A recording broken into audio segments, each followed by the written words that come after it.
Tonight we enter the silent rooms where some of humanity's oldest written memories still survive on clay. In the 19th century, archaeologists digging across ancient Mesopotamia uncovered thousands of tablets covered with wedge-shaped signs, many buried beneath collapsed walls and forgotten libraries.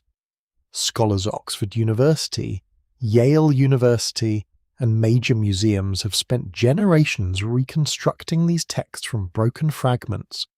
Their work reveals creation hymns, royal records, prayers, arguments between gods, and strange reflections on human mortality. Yet among these genuine writings, a modern mystery has quietly grown. Some people now claim that a Sumerian tablet explains why humans cannot remember lives lived before birth. The claim goes further still, suggesting that something inside humanity was deliberately changed.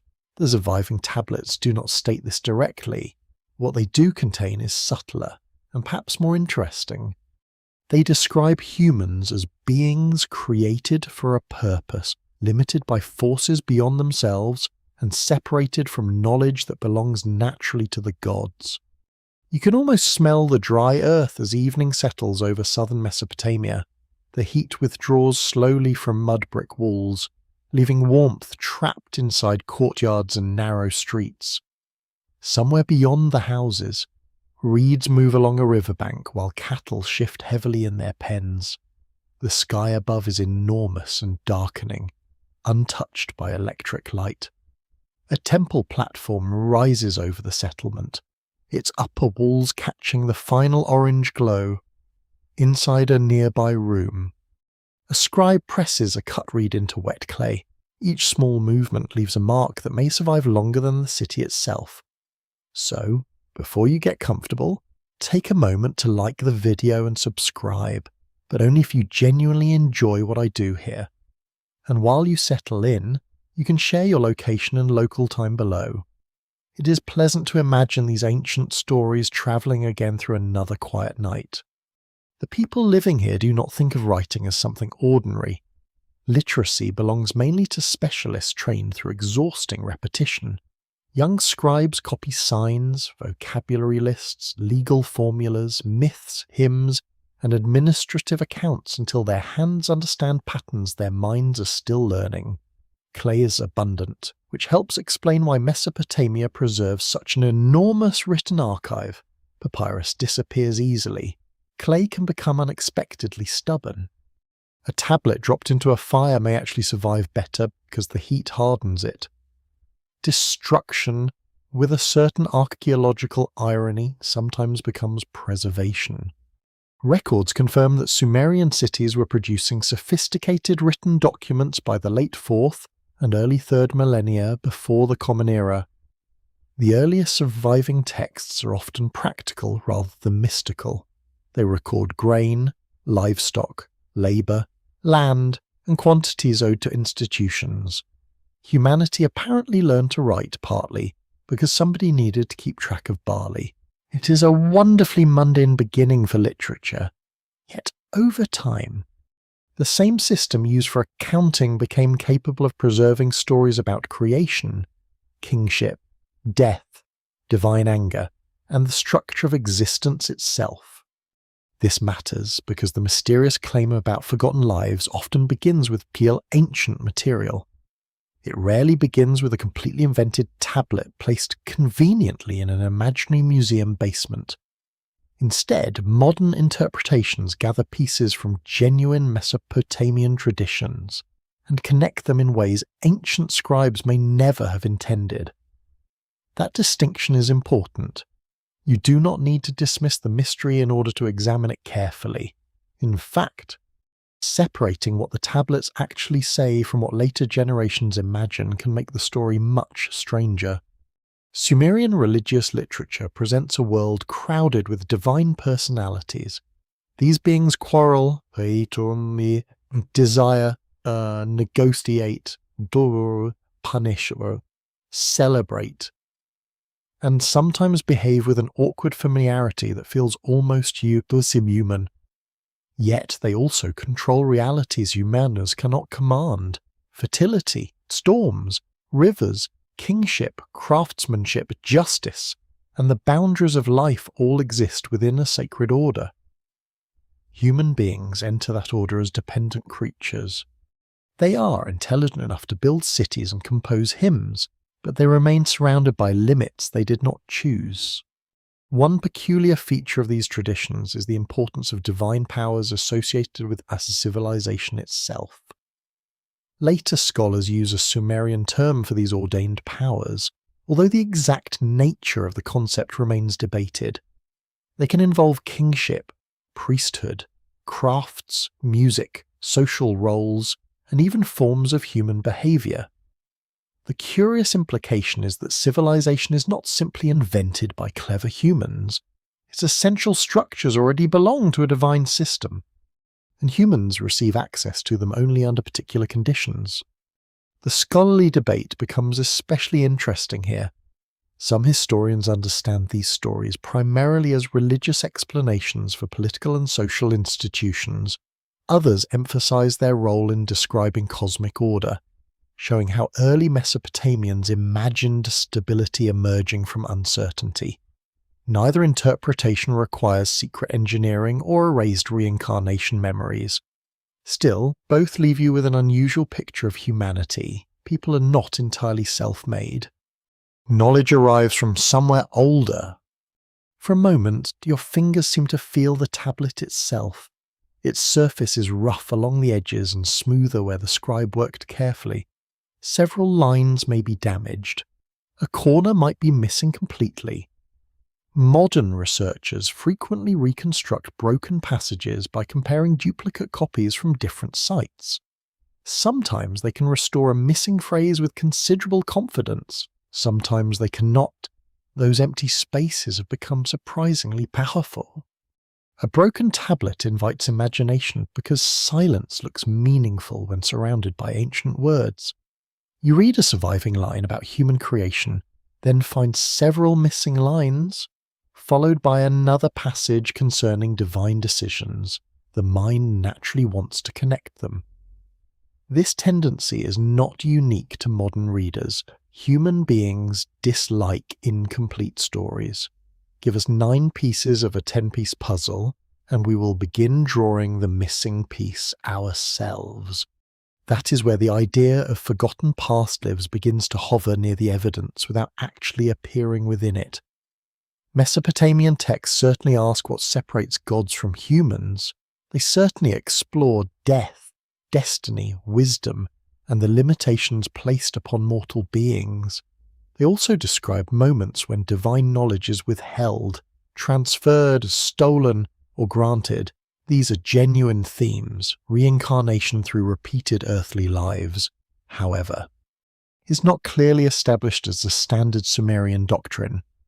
The distinction creates a quieter mystery. Perhaps the more revealing question is not whether one hidden tablet literally says that your memories were erased.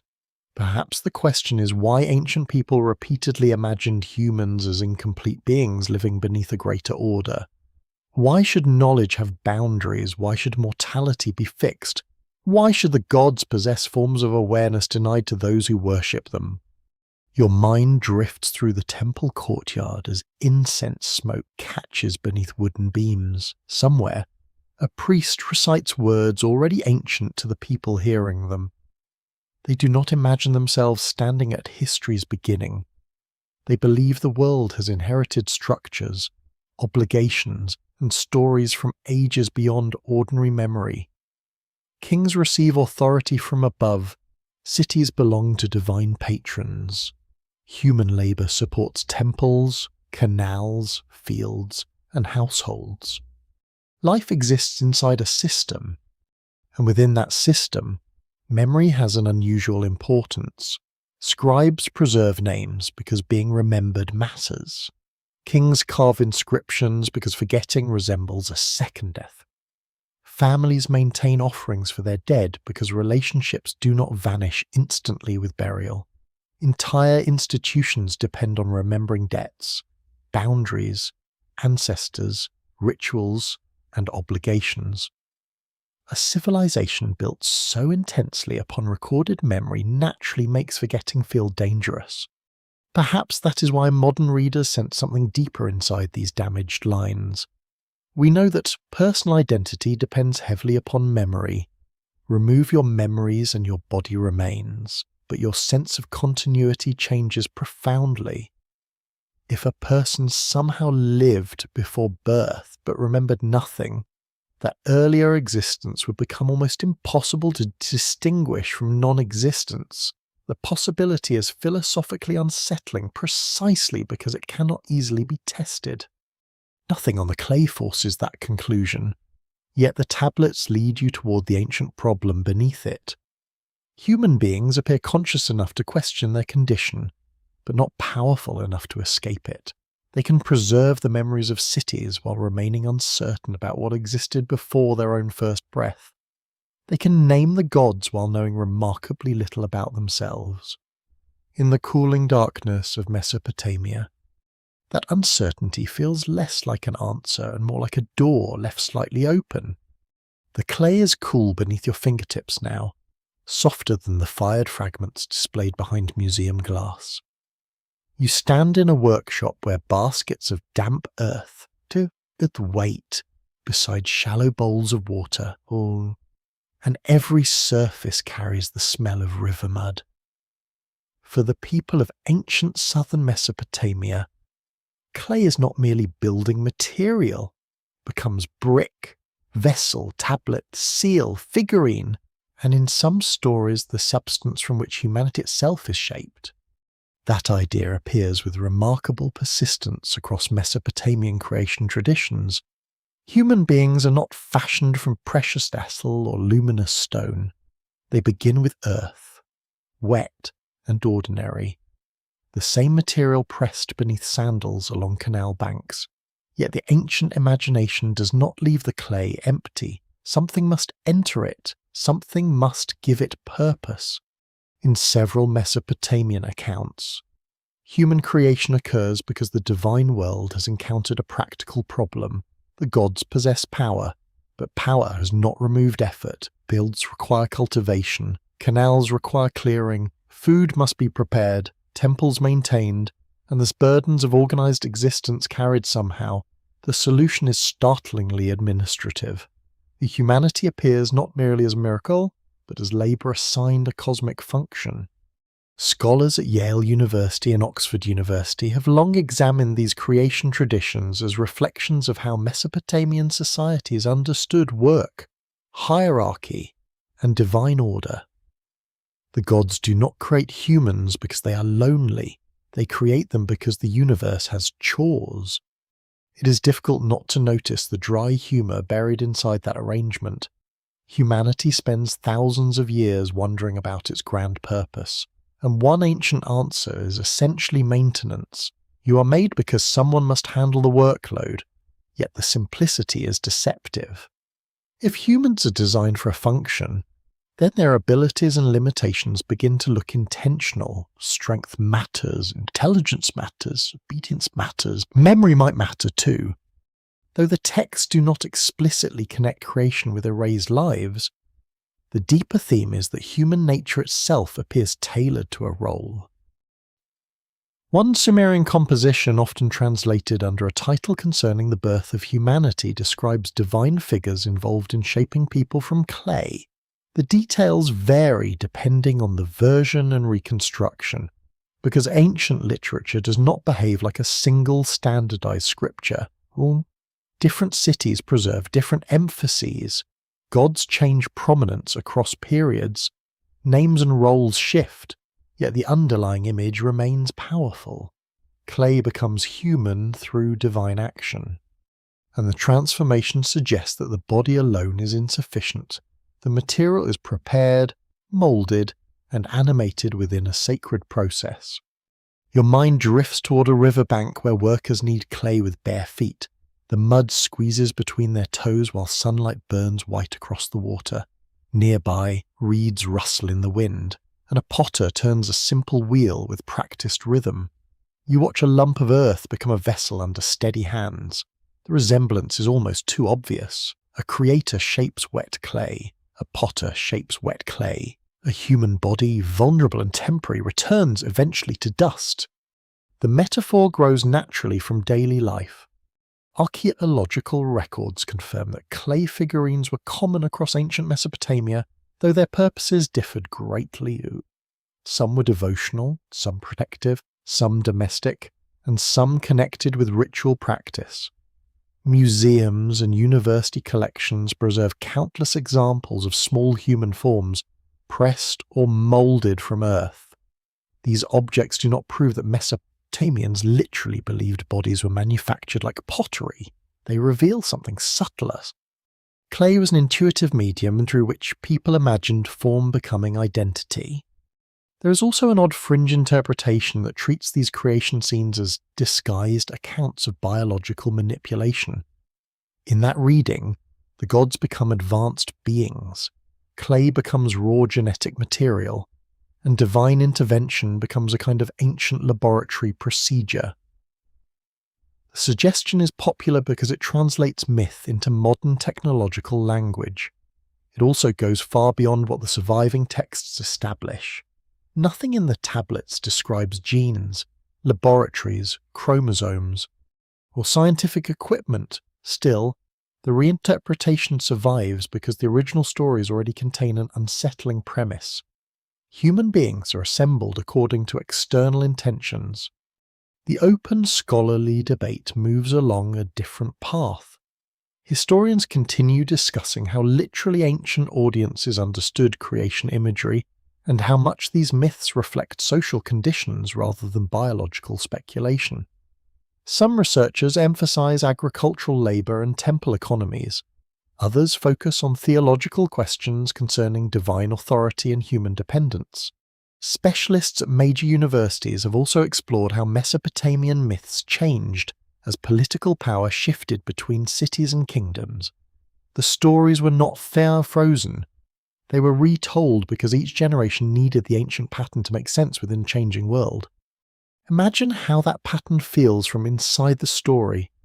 You awaken, metaphorically, already assigned a place. You do not negotiate your arrival. You do not choose the world, its laws, or the body carrying you through it. The gods establish the structure first. Humanity appears inside it later. This is not yet a doctrine of forgotten incarnations, but it does create fertile ground for questions about what humans are permitted to know. If your purpose is determined before your existence begins, how much awareness would you need? How much independence would be useful? The scent of wet clay gives way to smoke from a nearby oven. Tablets harden beside bowls and jars, their surfaces preserving signs pressed moments earlier. A scribe records grain deliveries while a priest recites a hymn nearby. Practical life and sacred life occupy the same room more often than modern categories suggest. The person measuring barley may worship the same gods who supposedly determined the human condition. There is no clean wall between economy, religion, and identity. Work itself participates in cosmic order. This helps explain why the creation of humanity is connected so strongly with labour. To modern ears, labour can sound like punishment. In ancient Mesopotamia, the idea is more complicated. Work sustains households, temples, irrigation systems, and cities. Yet compulsory labour can also be exhausting, especially where rulers demand service for canals, walls, and agricultural projects. A creation story in which humans enrich with divine burdens may therefore contain both theological meaning and social recognition. Life requires effort because effort has been woven into the human arrangement. Or the truly strange question concerns what accompanies the clay. A body can carry water, harvest grain, and build walls. A mind can plan, remember, fear, worship, and obey. If humanity is formed for service, consciousness becomes both useful and dangerous. A completely mindless worker cannot manage complex tasks. A fully independent being might reject the task entirely. Between those extremes lies the human condition described throughout Mesopotamian literature. People are clever, inventive, ambitious, and painfully aware of their limits. That tension may be more significant than any claim about a literal memory device. You possess enough awareness to wonder why you exist, but not enough to obtain a final answer. You can trace your family backward through names and stories, yet eventually the line dissolves into silence. You can record a king's reign on clay, but your own first moment of consciousness remains unreachable. Even childhood arrives mostly through fragments. The mind is a remarkable archive that begins with missing pages. For a moment, it feels as though the mud brick walls are closing around a question the ancient scribes never wrote directly. If the gods shaped humanity for a predetermined role, did they also shape the boundaries of human awareness? The tablets do not tell you that past lives were erased. They do, however, describe a world where divine beings decide what humanity receives, what humanity performs, and where humanity stands within creation. That alone is enough to make the old clay feel unexpectedly intimate. The potter lifts a finished vessel from the wheel. It has form now, but its emptiness is what makes it useful. That image lingers quietly. A container is defined partly by what it holds and partly by what it does not. Perhaps ancient people saw something similar in themselves. Bodies shaped from earth, minds filled with language and memory, yet surrounded by enormous regions of unknowing. The clay gives humanity substance, and the mystery begins with what enters it. The clay is cool beneath your fingertips now, softer than the fired fragments displayed behind museum glass. You stand in a workshop where baskets of damp earth wait beside shallow bowls of water, and every surface carries the smell of river mud. For the people of ancient southern Mesopotamia, clay is not merely building material, it becomes brick, vessel, tablet, seal, figurine, and in some stories the substance from which humanity itself is shaped. That idea appears with remarkable persistence across Mesopotamian creation traditions. So human beings are not fashioned from precious metal or luminous stone.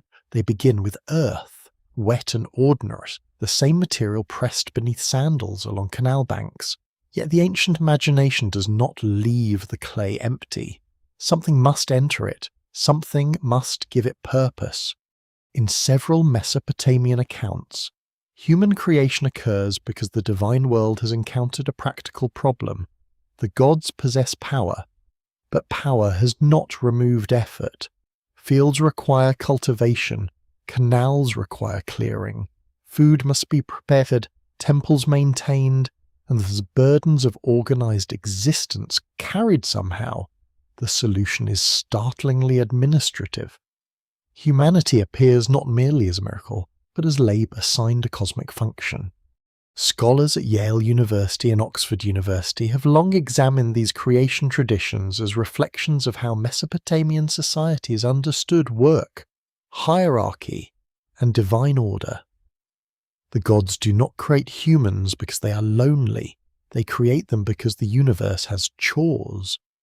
It is difficult not to notice the dry humor buried inside that arrangement.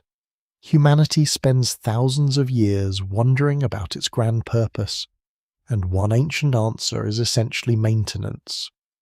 You are made because someone must handle the workload, yet the simplicity is deceptive. If humans are designed for a function, then their abilities and limitations begin to look intentional. Strength matters, intelligence matters, obedience matters, memory might matter too, though the texts do not explicitly connect creation with erased lives. The deeper theme is that human nature itself appears tailored to a role.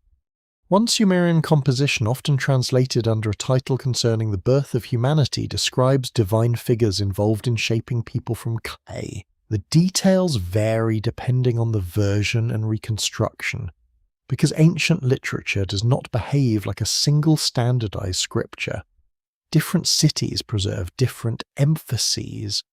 gods change prominence across periods, names and roles shift, yet the underlying image remains powerful. Clay becomes human through divine action, and the transformation suggests that the body alone is insufficient. The material is prepared, moulded, and animated within a sacred process. Your mind drifts toward a riverbank where workers knead clay with bare feet. The mud squeezes between their toes while sunlight burns white across the water. Nearby, reeds rustle in the wind, and a potter turns a simple wheel with practiced rhythm. You watch a lump of earth become a vessel under steady hands. The resemblance is almost too obvious. A creator shapes wet clay. A potter shapes wet clay. A human body, vulnerable and temporary, returns eventually to dust. The metaphor grows naturally from daily life. Archaeological records confirm that clay figurines were common across ancient Mesopotamia, though their purposes differed greatly. Some were devotional, some protective, some domestic, and some connected with ritual practice. Museums and university collections preserve countless examples of small human forms, pressed or moulded from earth. These objects do not prove that Mesopotamians literally believed bodies were manufactured like pottery. They reveal something subtler. Clay was an intuitive medium through which people imagined form becoming identity. There is also an odd fringe interpretation that treats these creation scenes as disguised accounts of biological manipulation. In that reading, the gods become advanced beings. Clay becomes raw genetic material, and divine intervention becomes a kind of ancient laboratory procedure. The suggestion is popular because it translates myth into modern technological language. It also goes far beyond what the surviving texts establish. Nothing in the tablets describes genes, laboratories, chromosomes, or scientific equipment. Still, the reinterpretation survives because the original stories already contain an unsettling premise. Human beings are assembled according to external intentions. The open scholarly debate moves along a different path. Historians continue discussing how literally ancient audiences understood creation imagery and how much these myths reflect social conditions rather than biological speculation. Some researchers emphasize agricultural labor and temple economies. Others focus on theological questions concerning divine authority and human dependence. Specialists at major universities have also explored how Mesopotamian myths changed as political power shifted between cities and kingdoms. The stories were not frozen. They were retold because each generation needed the ancient pattern to make sense within a changing world. Imagine how that pattern feels from inside the story. You awaken, metaphorically, already assigned a place. You do not negotiate your arrival. You do not choose the world, its laws, or the body carrying you through it. The gods establish the structure first. Humanity appears inside it later. This is not yet a doctrine of forgotten incarnations, but it does create fertile ground for questions about what humans are permitted to know. If your purpose is determined before your existence begins, how much awareness would you need? How much independence would be useful? The scent of wet clay gives way to smoke from a nearby oven. Tablets harden beside bowls and jars, their surfaces preserving signs pressed moments earlier. A scribe records grain deliveries while a priest recites a hymn nearby. Practical life and sacred life occupy the same room more often than modern categories suggest. The person measuring barley may worship the same gods who supposedly determined the human condition. There is no clean wall between economy, religion, and identity. Work itself participates in cosmic order. This helps explain why the creation of humanity is connected so strongly with labour. To modern ears, labour can sound like punishment. In ancient Mesopotamia, the idea is more complicated. Work sustains households, temples, irrigation systems, and cities. Yet compulsory labour can also be exhausting, especially where rulers demand service for canals, walls, and agricultural projects. A creation story in which humans inherit divine burdens may therefore contain both theological meaning and social recognition. Life requires effort because effort has been woven into the human arrangement. The truly strange question concerns what accompanies the clay. A body can carry water, harvest grain, and build walls. A mind can plan, remember, fear, worship, and obey. If humanity is formed for service, consciousness becomes both useful and dangerous. A completely mindless worker cannot manage complex tasks. A fully independent being might reject the task entirely. Between those extremes lies the human condition described throughout Mesopotamian literature. People are clever, inventive, ambitious, and painfully aware of their limits. That tension may be more significant than any claim about a literal memory device. You possess enough awareness to wonder why you exist, but not enough to obtain a final answer. You can trace your family backward through names and stories, yet eventually the line dissolves into silence. You can record a king's reign on clay, but your own first moment of consciousness remains unreachable. Even childhood arrives mostly through fragments. The mind is a remarkable archive that begins with missing pages. For a moment, it feels as though the mud brick walls are closing around a question the ancient scribes never wrote directly. If the gods shaped humanity for a predetermined role, did they also shape the boundaries of human awareness? The tablets do not tell you that past lives were erased. They do, however, describe a world where divine beings decide what humanity receives, what humanity performs, and where humanity stands within creation. That alone is enough to make the old clay feel unexpectedly intimate. The potter lifts a finished vessel from the wheel. It has form now, but its emptiness is what makes it useful. That image lingers quietly. Container is defined partly by what it holds, and partly by what it does not. Perhaps ancient people saw something similar in themselves. Bodies shaped from earth, minds filled with language and memory, yet surrounded by enormous regions of unknowing. The clay gives humanity substance. The mystery begins with what enters it. A seal rolls across wet clay, and a procession of tiny figures appears beneath the pressure. Gods sit upon carved thrones while attendants approach with raised hands, gifts, vessels, and symbols of office. The entire image feels organized, almost procedural. Everyone has a place, but you go. Everyone occupies a rank. Ancient Mesopotamian religion repeatedly imagines existence through arrangements of authority, duty, and assigned destiny. Human life does not simply unfold randomly beneath the sky. Birth, kingship, prosperity, illness, victory, and death can all appear connected with decisions made within a divine order. You live inside a world where fate is less like a private journey and more like a position within an enormous structure. This concept is difficult to translate into modern language because Mesopotamian ideas about destiny were never contained within one neat doctrine.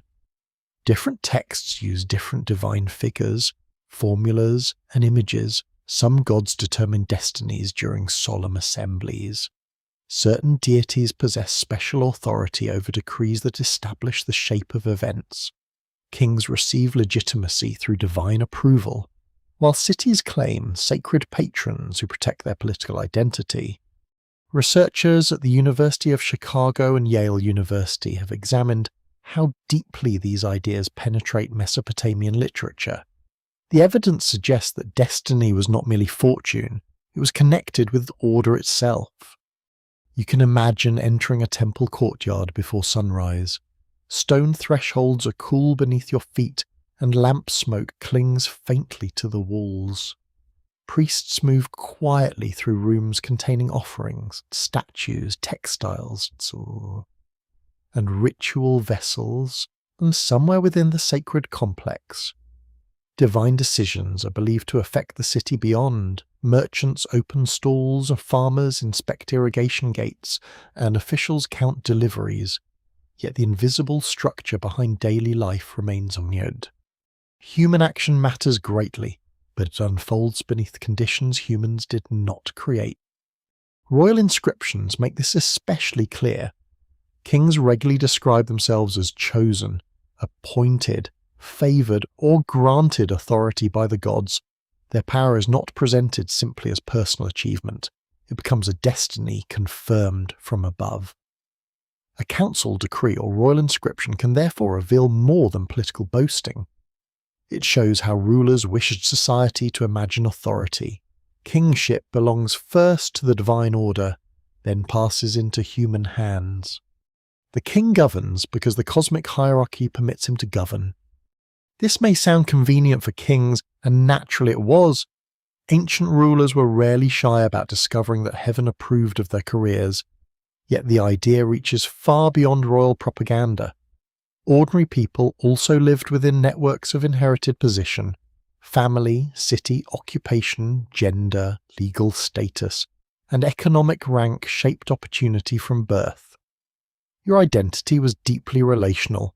You belonged to a household, a neighbourhood, a temple community, and a city whose divine patron mattered.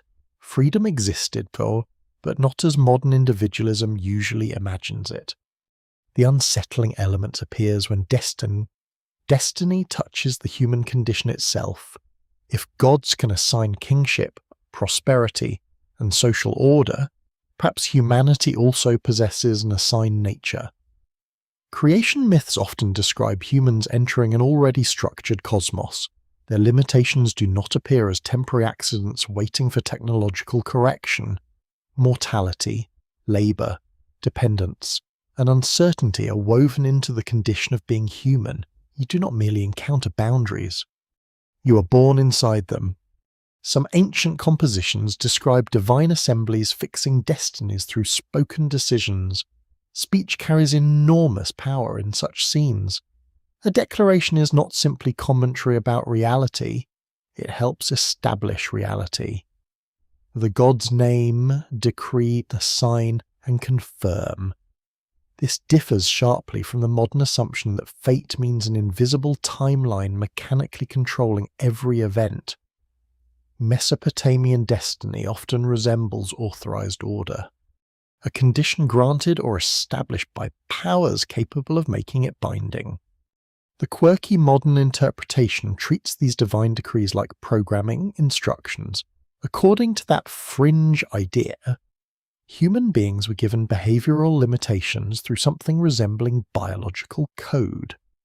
While divine decisions represent intentional modifications to consciousness, it is an appealing analogy because modern people understand software, engineered systems, and programmed constraints. Ancient scribes did not.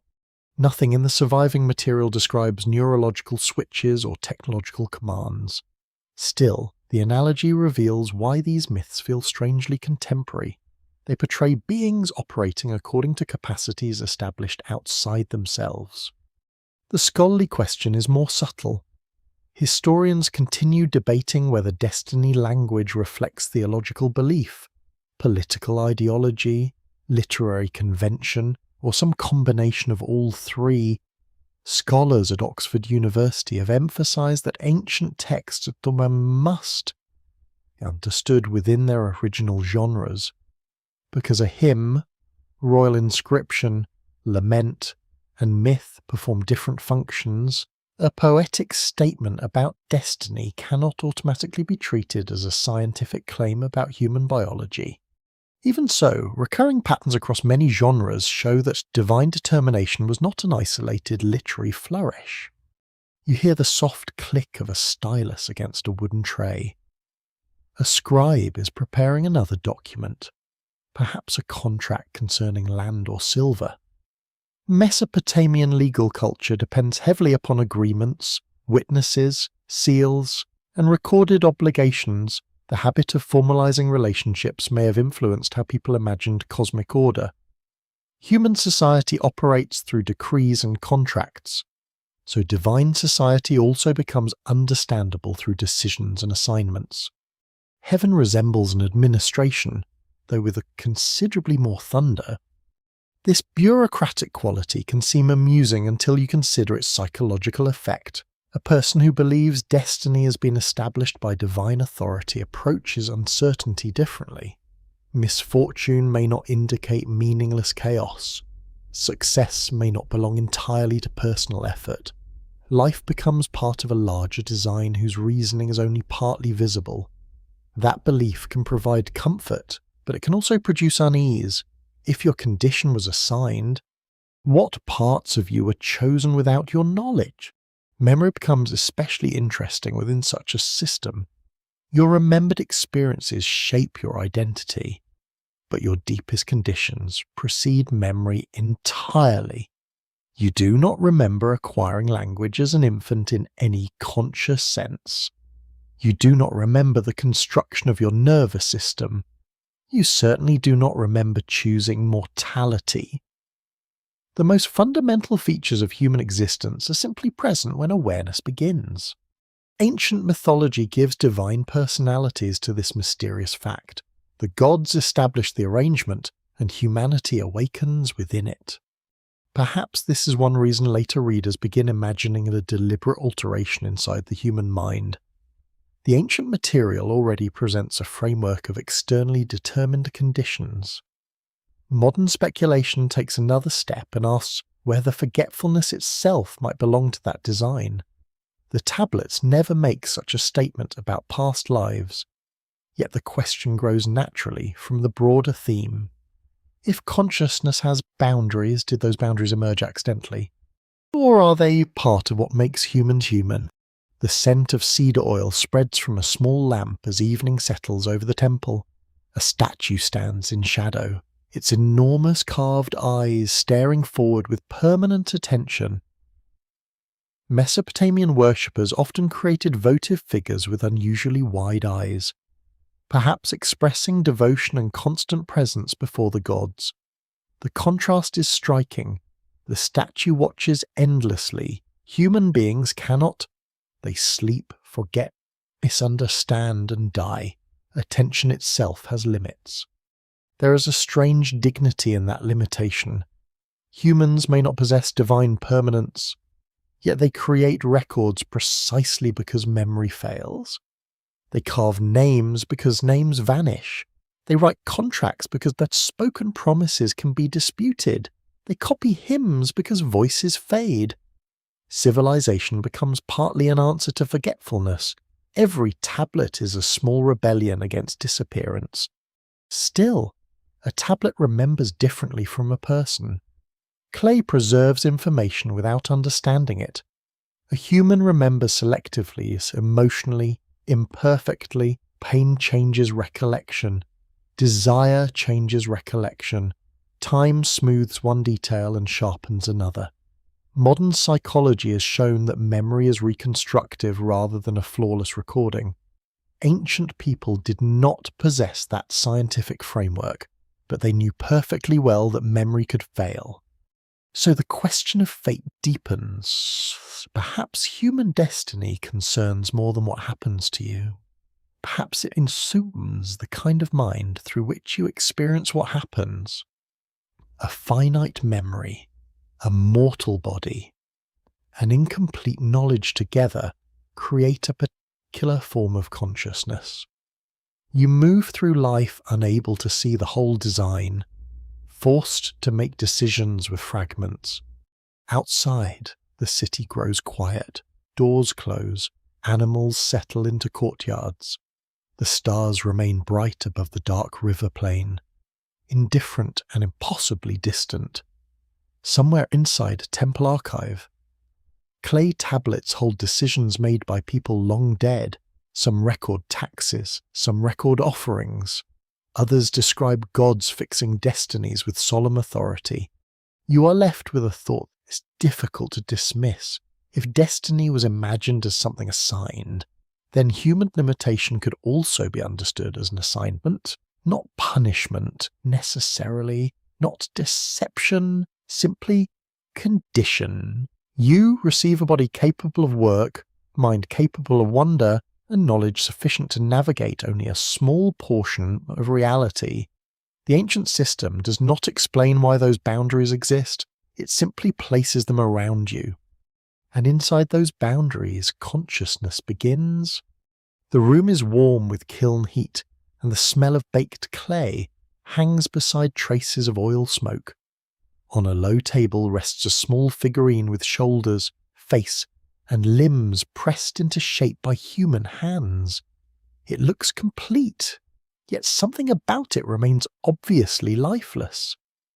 Ancient creation stories return to this boundary again and again. Form alone is not enough. A body must somehow become a person. The question is simple to Eoc and almost impossible to answer. What changes when shaped matter becomes conscious life, capable of fear, memory, language, desire, and prayer? Mesopotamian myths place divine action at that mysterious threshold, giving sacred intention to the moment when ordinary substance becomes human. The image of clay carries more weight than its humble appearance suggests. Clay can be shaped, erased, reshaped, dried, hardened, broken, and occasionally repaired. It holds fingerprints without understanding them. In Mesopotamian hands, it becomes one of the most useful materials in daily life. That flexibility makes it an ideal metaphor for humanity. A person can be moulded by family, law, ritual, labour, and authority, while still remaining vulnerable to damage. You can almost understand why ancient storytellers found clay irresistible when imagining the first body. Mainstream historical research confirms that Mesopotamian creation traditions often combine earthly material with divine agency. Scholars at Yale University and the University of Chicago have long examined the symbolic relationship between human bodies, mortality, and the soil from which agricultural life depends. The point is not that ancient writers possessed a hidden theory of modern biology. Their stories use familiar materials to express a deeper truth about dependence. Humans belong to the earth, yet something about consciousness seems to exceed the earth beneath their feet. That tension becomes especially visible in stories where divine substance or divine decision participates in human creation. Different texts describe this process differently, and no single version should be treated as universal. Some accounts emphasize clay, others include blood, divine flesh, or the involvement of particular deities. The details shift, but a recurring idea remains. Humanity receives something that ordinary material cannot generate by itself within the logic of the myth. This is where modern speculation becomes especially bold. Some fringe interpretations argue that the divine ingredient represents a literal modification introduced into early humans. The claim may involve altered intelligence, restricted perception, or biological engineering disguised as religious symbolism. Such theories often use modern scientific vocabulary that the ancient texts never provide. They can be imaginative, but they are not established by archaeological evidence. The original stories speak in the language of gods, ritual, substance, and destiny, not genes or laboratory procedures. Yet the persistence of the interpretation tells you something important about the mystery. People are drawn toward the idea that human consciousness was assembled rather than merely born. The ancient stories seem to invite that suspicion, because humanity does not appear as an accidental species wandering into existence. Humans are deliberately fashioned, and deliberate creation naturally raises questions about design. If a creator chooses what to include, could a creator also choose what to limit? For a moment, the workshop seems quieter. You hear only the faint crackle of a small fire and the scraping of a wooden tool against clay. A craftsman smooths the face of a figurine with one wet finger. A tiny change alters the entire expression. The nose becomes sharper, the eyes widen, the mouth flattens. It takes very little pressure to transform identity when the material is still soft. The metaphor becomes unsettling when applied to consciousness. What if the earliest human condition, as imagined by ancient people, involved more than receiving physical form? What if the stories imply that behavior, purpose, and awareness were also shaped? The tablets do not describe a forgotten memory mechanism, but they do portray humans as beings whose defining characteristics emerge through divine intervention. That distinction matters. The mystery begins not with proof of erased lives, but with the ancient idea that human nature itself is constructed. Scholars continue debating how literally such myths were understood by their original audiences. Researchers at Oxford University have emphasized the complexity of ancient religious language, where symbolic images can serve many functions simultaneously. A creation scene may explain mortality, social hierarchy, ritual obligation, agricultural dependence, and cosmic order without functioning as a literal biological account. Some historians emphasize theology, while others stress social context. There is no simple consensus that reduces these stories to one meaning. The lack of simplicity is useful. Myths endure precisely because they can carry several layers at once. A farmer may hear a story about clay and think of soil. A priest may hear divine authority. A ruler may hear hierarchy. A mourner may hear mortality. A modern reader may hear something about consciousness. The same image changes depending upon who is listening. One peculiar detail from Mesopotamian ritual culture strengthens this feeling of shaped identity. Figurines could sometimes represent protective beings, enemies, petitioners, or symbolic substitutes during ceremonies. In certain rituals, actions performed upon a figurine were believed to affect situations beyond the object itself. The clay body could stand in for something larger. This does not mean ancient people confused figurines with living humans. It shows that physical representation carried symbolic force. You begin to notice how frequently substitution appears in ancient thought. One thing can stand for another. A statue can represent divine presence. A seal impression can represent authority. A name can preserve identity. A sacrifice can represent obligation. A clay figure can embody a person within ritual space. Such practices create a world where material form and invisible meaning constantly overlap. Within that world, the human body can also become a sign. It is earth arranged into temporary shape, carrying a life that cannot be held permanently.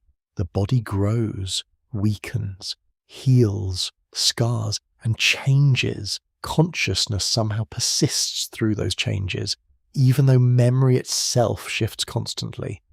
You remain yourself while forgetting enormous portions of your own experience.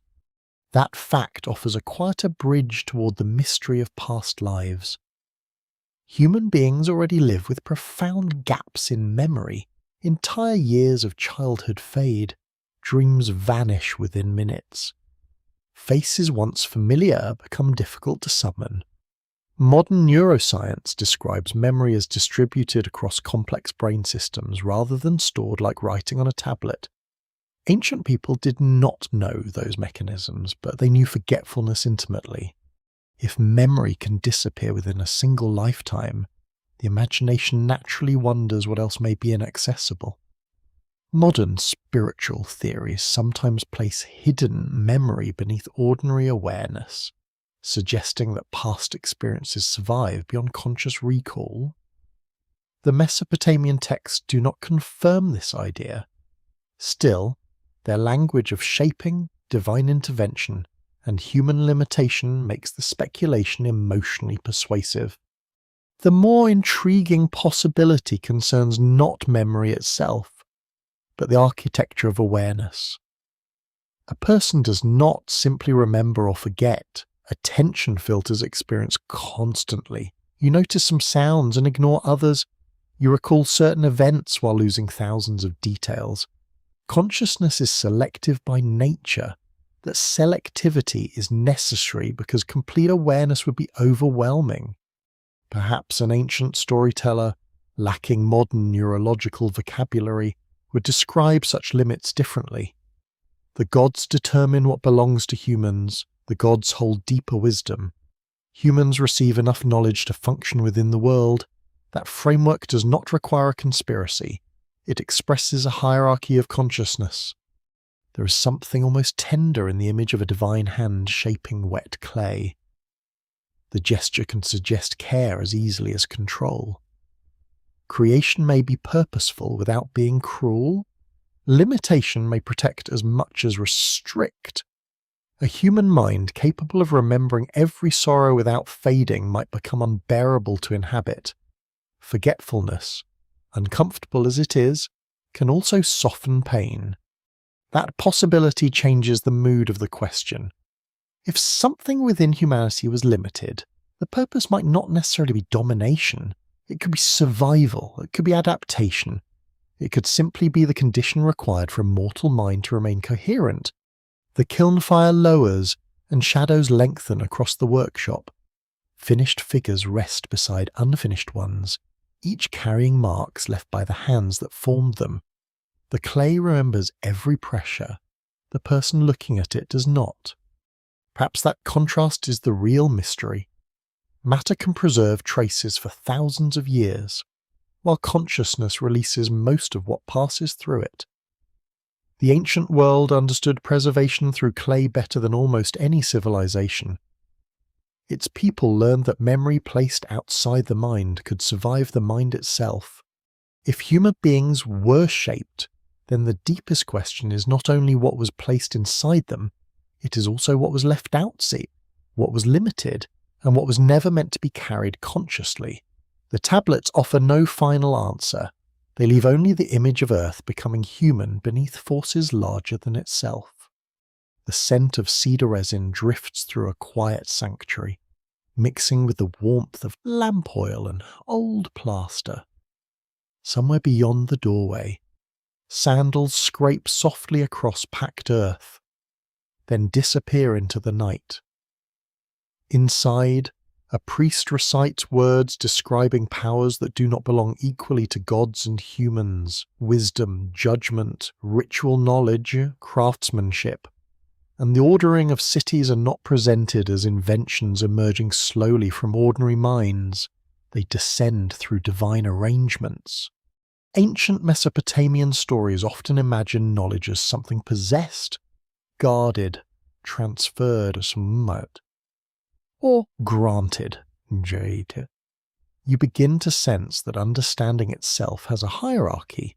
Humans may learn astonishing things, but the deepest structures of reality remain associated with beings who existed first. One of the most intriguing Sumerian ideas concerns sacred powers governing civilization and social order. These powers are connected with institutions and skills, offices, forms of authority, and patterns of behavior. They can include kingship, priestly roles, music, crafts, judgment, and other features that define organized society. The exact concept remains difficult for modern scholars to translate because no single English word captures everything involved. Researchers at Oxford University and the University of Chicago have examined these traditions as evidence that Mesopotamians viewed civilization as participation in a pre-existing structure rather than as a purely human achievement. That changes the feeling of invention. A modern person may imagine civilization advancing through experimentation, discovery, and accumulated experience. Ancient Mesopotamian myth often frames advancement differently. The crucial powers are already present in the divine realm. Humans receive them, encounter them, or become able to exercise them. Knowledge does not necessarily begin with humanity. Humanity becomes a late participant in something older. Your mind drifts toward a harbour where boats rock gently against wooden posts. Merchants unload grain, timber, stone, and metal from distant regions while officials inspect seals and quantities. Around them stands a world requiring astonishing knowledge. People understand irrigation, architecture, accounting, metallurgy, astronomy, textile production, trade, and law. None of this appears primitive when you watch it functioning together. A city of tens of thousands depends upon systems so complicated that one broken chain can cause hunger, conflict, or economic collapse. The ancient explanation for such complexity naturally turns upward. Perhaps civilization works because its essential forms belong to the gods. A craftsperson may master techniques through years of practice, but the craft itself possesses sacred ancestry. A king may issue judgments, but kingship existed as a divine institution before any particular ruler. A musician learns songs, yet music belongs within an order greater than the performer. Human skill therefore becomes participation rather than ownership. Records from Mesopotamian scribal schools confirm that advanced knowledge required disciplined training. Students copied lexical lists, mathematical exercises, legal formulas, proverbs, hymns, and literary compositions. Education could be repetitive and demanding. A student might spend countless hours pressing signs into clay until patterns became automatic. Writing granted access to administrative power and cultural memory, but literacy remained concentrated among trained specialists. Knowledge had gates even within human society. That social reality may help explain why divine knowledge appears guarded. Ordinary people did not possess equal access to temples, archives, or technical learning. Specialists mediated complex systems, priests interpreted rituals, scribes interpreted documents, diviners interpreted signs, officials interpreted law. The universe itself could therefore be imagined through similar layers. Humans understand part of reality, while divine specialists understand more. There is a curious Mesopotamian tradition in which wisdom and cleverness are associated strongly with particular gods, especially deities connected with fresh water, craft, intelligence, and cunning. These divine figures often solve problems through knowledge rather than brute force. Their wisdom can rescue humanity, rearrange divine plans, or produce unexpected consequences. Ancient myth does not treat intelligence as simple goodness. Wisdom can protect, manipulate, conceal, or reveal. That ambiguity is important. If knowledge carries power, then controlling knowledge becomes a form of authority. A ruler who knows military plans has an advantage. A scribe who understands contracts can navigate institutions inaccessible to others. A priest who knows the correct ritual formula occupies a privileged position. The same logic operates in divine stories. What the gods know helps define what the gods are. A fringe interpretation takes this hierarchy literally and imagines that ancient myths preserve memories of advanced teachers arriving among early humans. In that reading, divine beings introduce agriculture, mathematics, astronomy, and government appended, because humanity could not have developed them independently. Some versions even suggest that humans received carefully measured amounts of knowledge, while more dangerous understanding was withheld. Archaeology does not require such an explanation.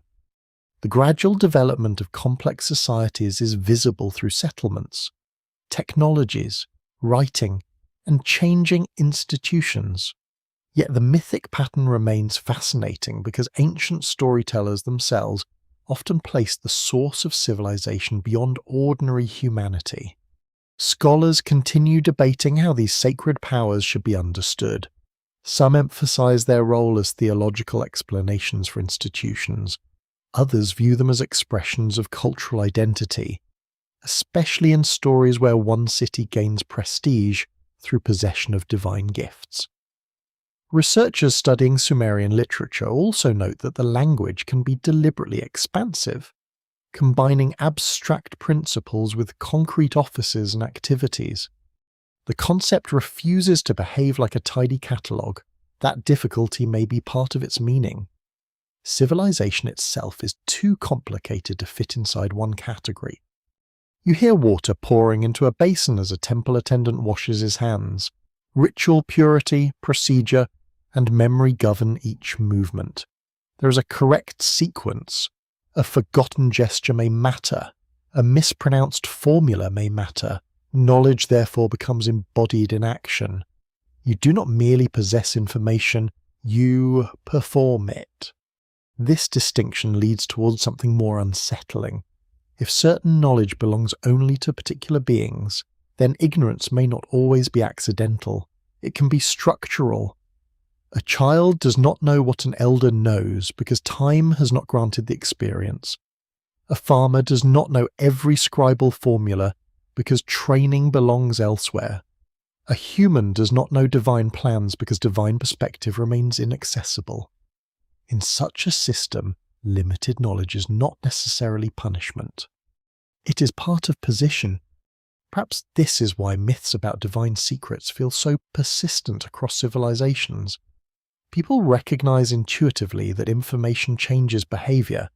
If you knew the exact hour of your death, your life might unfold differently. If you could remember every consequence of every choice, fear might govern you. If you understood the intentions of every person around you, trust would become something entirely different. Complete knowledge does not simply provide comfort. It transforms the conditions under which decisions are made. The Mesopotamian gods often possess broader awareness than humans, yet even they are not always omniscient. They misunderstand, argue, react and discover. This makes their world more complicated than a simple division between all-knowing gods and ignorant mortals. Knowledge is distributed unevenly even among divine beings. Some plans remain secret from other gods, some decisions require councils, some warnings arrive too late. The cosmos itself contains levels of information. That detail gives the ancient system an almost political texture. Knowledge moves through relationships. Someone hears something, conceals something, reveals something, or acts before another figure understands what's happening. Divine society resembles human society precisely because information is never perfectly shared. Secrets matter because awareness is unequal. For a moment, you stand near a doorway covered by hanging fabric. Voices sound behind it, but the words remain indistinct. You know a conversation is occurring, yet you cannot enter. That simple experience captures the emotional core of restricted knowledge. The mystery is not complete darkness, it is partial access. Human consciousness works in much the same way. You receive impressions from the world through narrow sensory channels. Your eyes detect only part of the available spectrum. Your ears hear only a limited range. Your attention discards enormous amounts of information every moment. Modern science explains these limits through biology, but an ancient mind might understand them through cosmic order. Humans perceive what humans are equipped to perceive. The question of forgotten existence becomes more interesting here, because memory is also a form of access. If something happened but cannot be recalled, it may as well sit behind a closed temple door.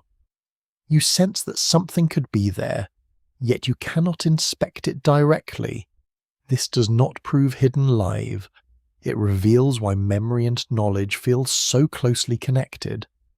Perhaps that the most disturbing possibility is not that humanity once knew everything and then lost it. It may be that humans were never meant to possess complete awareness in the first place. Ancient Mesopotamian stories repeatedly place wisdom within a graded system. Gods hold broader powers, specialists hold technical knowledge, ordinary people inherit only portions. The lamps burn lower, and the sanctuary grows softer around the edges. A carved figure watches from shadow while a scribe closes a wooden container holding tablets. Knowledge has been gathered, arranged, protected, and placed out of sight. You leave with a simple uncertainty. If civilization itself was imagined as something handed down, then knowledge was always a gift with boundaries. Humans received enough to build cities. calculate fields, compose hymns, and question the heavens, yet the stories never suggest that every door should open. Some doors remain closed because the structure depends upon them remaining closed. A faint bell sounds somewhere beyond the temple wall, followed by the shuffle of sandals across packed earth. You move through a city where every important action seems to belong to a larger pattern. A ruler sits beneath symbols of authority. A priest arranges offerings, a musician prepares a stringed instrument, and a judge listens while witnesses speak. None of these roles appears isolated in the ancient imagination. They belong to a network of powers believed to shape civilization itself. Some Sumerian texts describe these powers as established before ordinary human participation. Kingship, craftsmanship, ritual, law, music, and social order appear almost like pieces of a system already waiting to be inhabited. This is one of the stranger ideas preserved in Sumerian literature. Civilization is not treated simply as a collection of inventions discovered one by one. Its essential functions can be represented as sacred powers connected with divine authority. Scholars at Oxford University and Yale University have examined these texts while debating how precisely such powers should be understood. They are difficult to translate into modern categories because they can refer to institutions, abilities, offices, conditions, and forms of ordered life.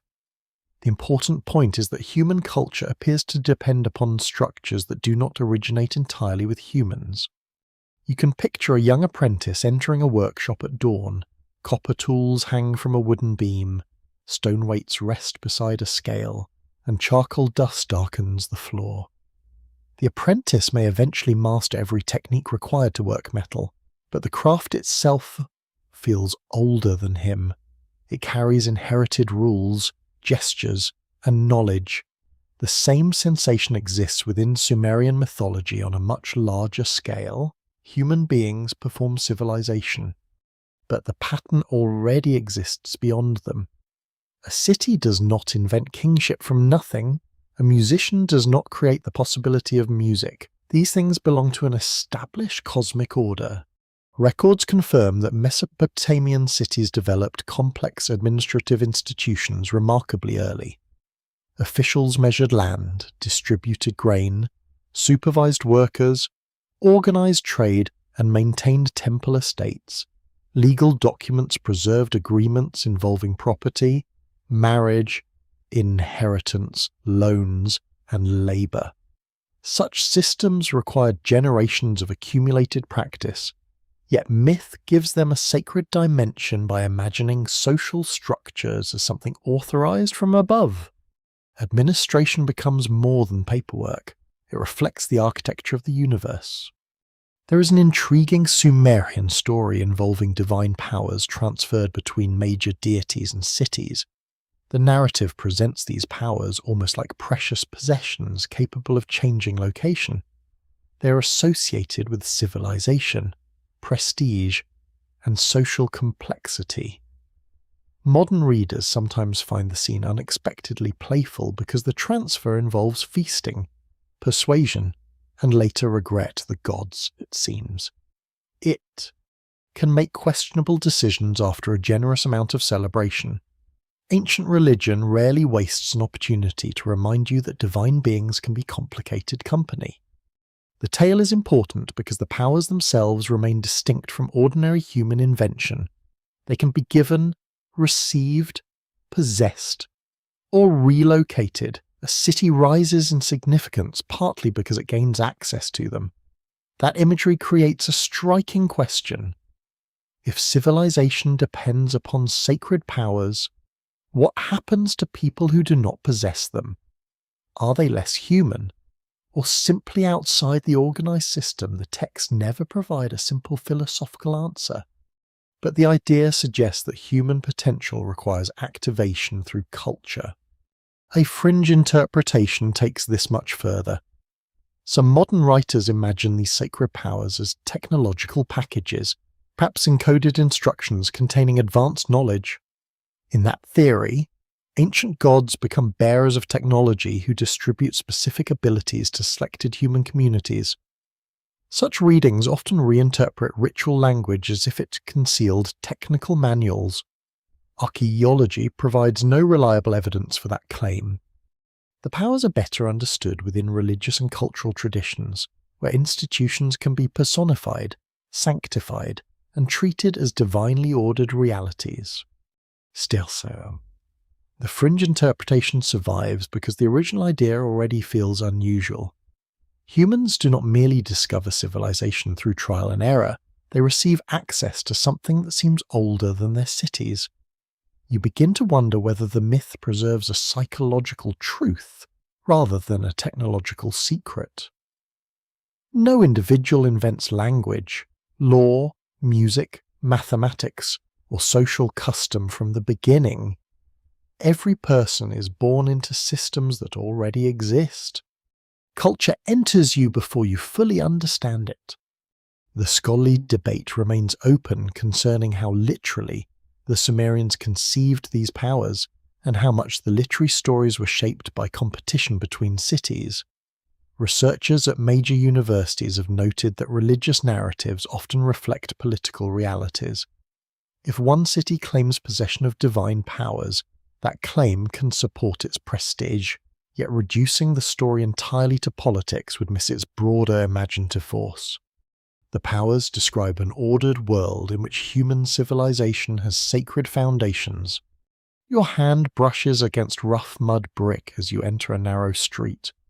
The wall is warm from the day's sun, while cooking smoke and crushed herbs drift from nearby courtyards. Children carry small baskets, a brewer checks a jar, a merchant argues about weight. Everywhere, people act within systems they did not personally create. Currency standards, measures, family customs, contracts, religious festivals, and work routines guide daily life. Civilization surrounds the individual so completely that it becomes almost invisible. That invisibility matters. Human beings often experience inherited systems as natural, even when those systems are historical creations. A particular law can feel permanent until it changes. A social custom can feel inevitable until another society does something completely different. Sumerian mythology solves this uncertainty by placing many institutions within divine order. If a structure comes from the gods, its authority becomes deeper than human preference. But the idea creates tension as well. Anything granted can potentially be withheld. Anything possessed can potentially be transferred. A power that does not originate in humanity may never belong to humanity completely. This is where the old stories begin to feel slightly unsettling. Human civilization may be brilliant, but its brilliance depends upon access rather than ownership. Memory fits naturally into this pattern, though not as an explicit sacred power listed for controlling previous lives. Civilization requires collective memory at every level. A craft disappears if techniques are not taught. A law becomes meaningless if nobody remembers or records it. A ritual fails if its sequence is lost. A city forgets itself when names, boundaries, stories, and institutions vanish. Human society therefore survives by carrying knowledge across generations. Yet individual memory is fragile. A person may master a skill for decades, then lose parts of it through illness or age. A child must relearn what society already knows. Every generation begins with minds that require filling.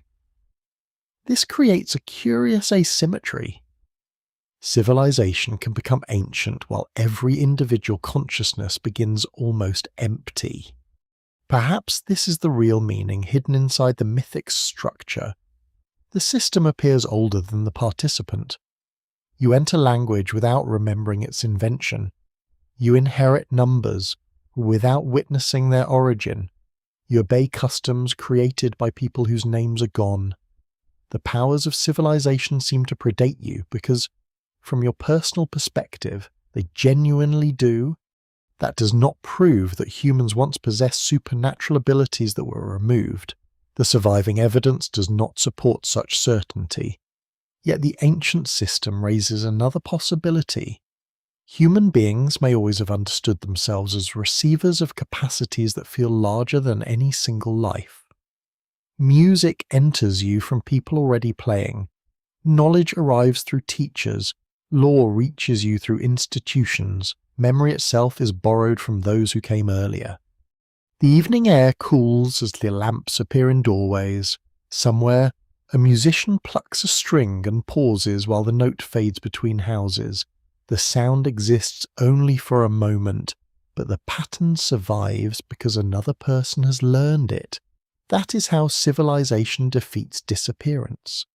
Not through one perfect memory, but through transmission. If the sacred powers represent anything enduring, perhaps they represent this strange continuity.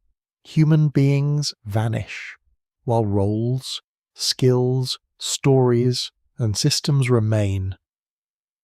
The individual never possesses the whole structure. You receive a fragment, carry it briefly, and pass something onward. In that sense, the most extraordinary powers were never truly human possessions at all. They belong to the living system of civilization, moving through temporary minds that could use them without ever containing them completely. The air changes as you descend from these crowded streets toward a quieter edge of the settlement. The scent of bread ovens and livestock gives way to dry earth, cold stone, and the faint mineral smell of disturbed soil. Burial places sit beyond daily noise, yet they remain connected to the living through offerings, names, and family memory. Ancient Mesopotamian texts do not describe death as simple disappearance.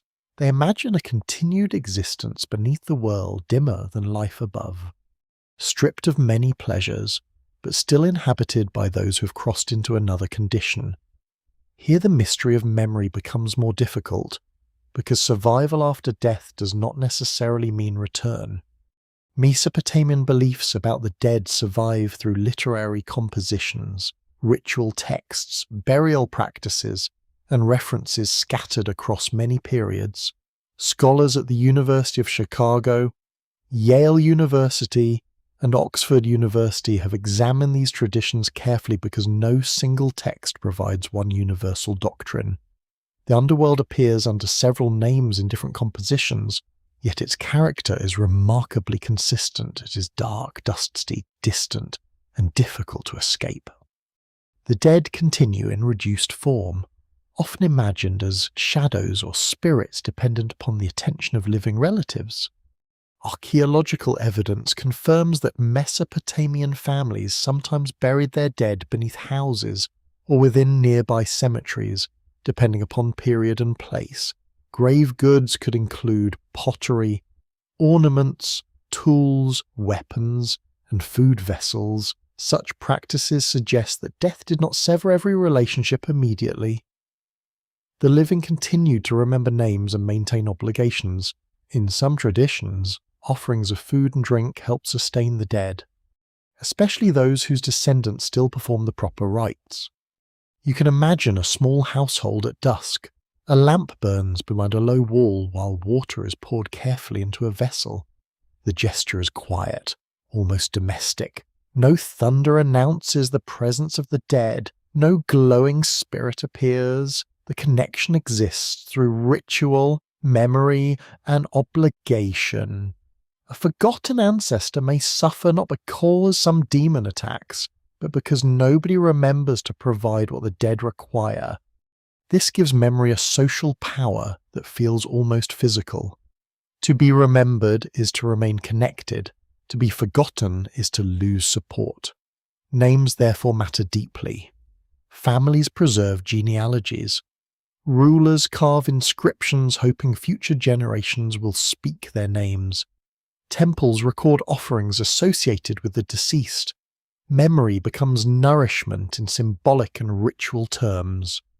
Yet this is not reincarnation. The dead do not commonly return as newborn humans carrying hidden memories of previous earthly lives. Standard Mesopotamian afterlife traditions place them in an underworld condition rather than cycling them repeatedly through new bodies. That distinction is essential because later theories sometimes combine different ancient traditions into one system. Mesopotamian texts certainly speak about continued existence after death, but continued existence is not the same as rebirth. A fringe interpretation occasionally argues that the underworld represents a transitional processing place where identity is stripped before another incarnation.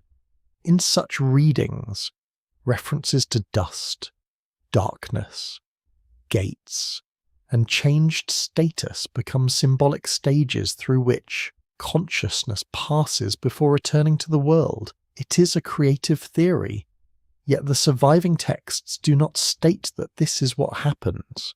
The underworld is described as a destination for the dead, not clearly as a waiting room for another earthly life.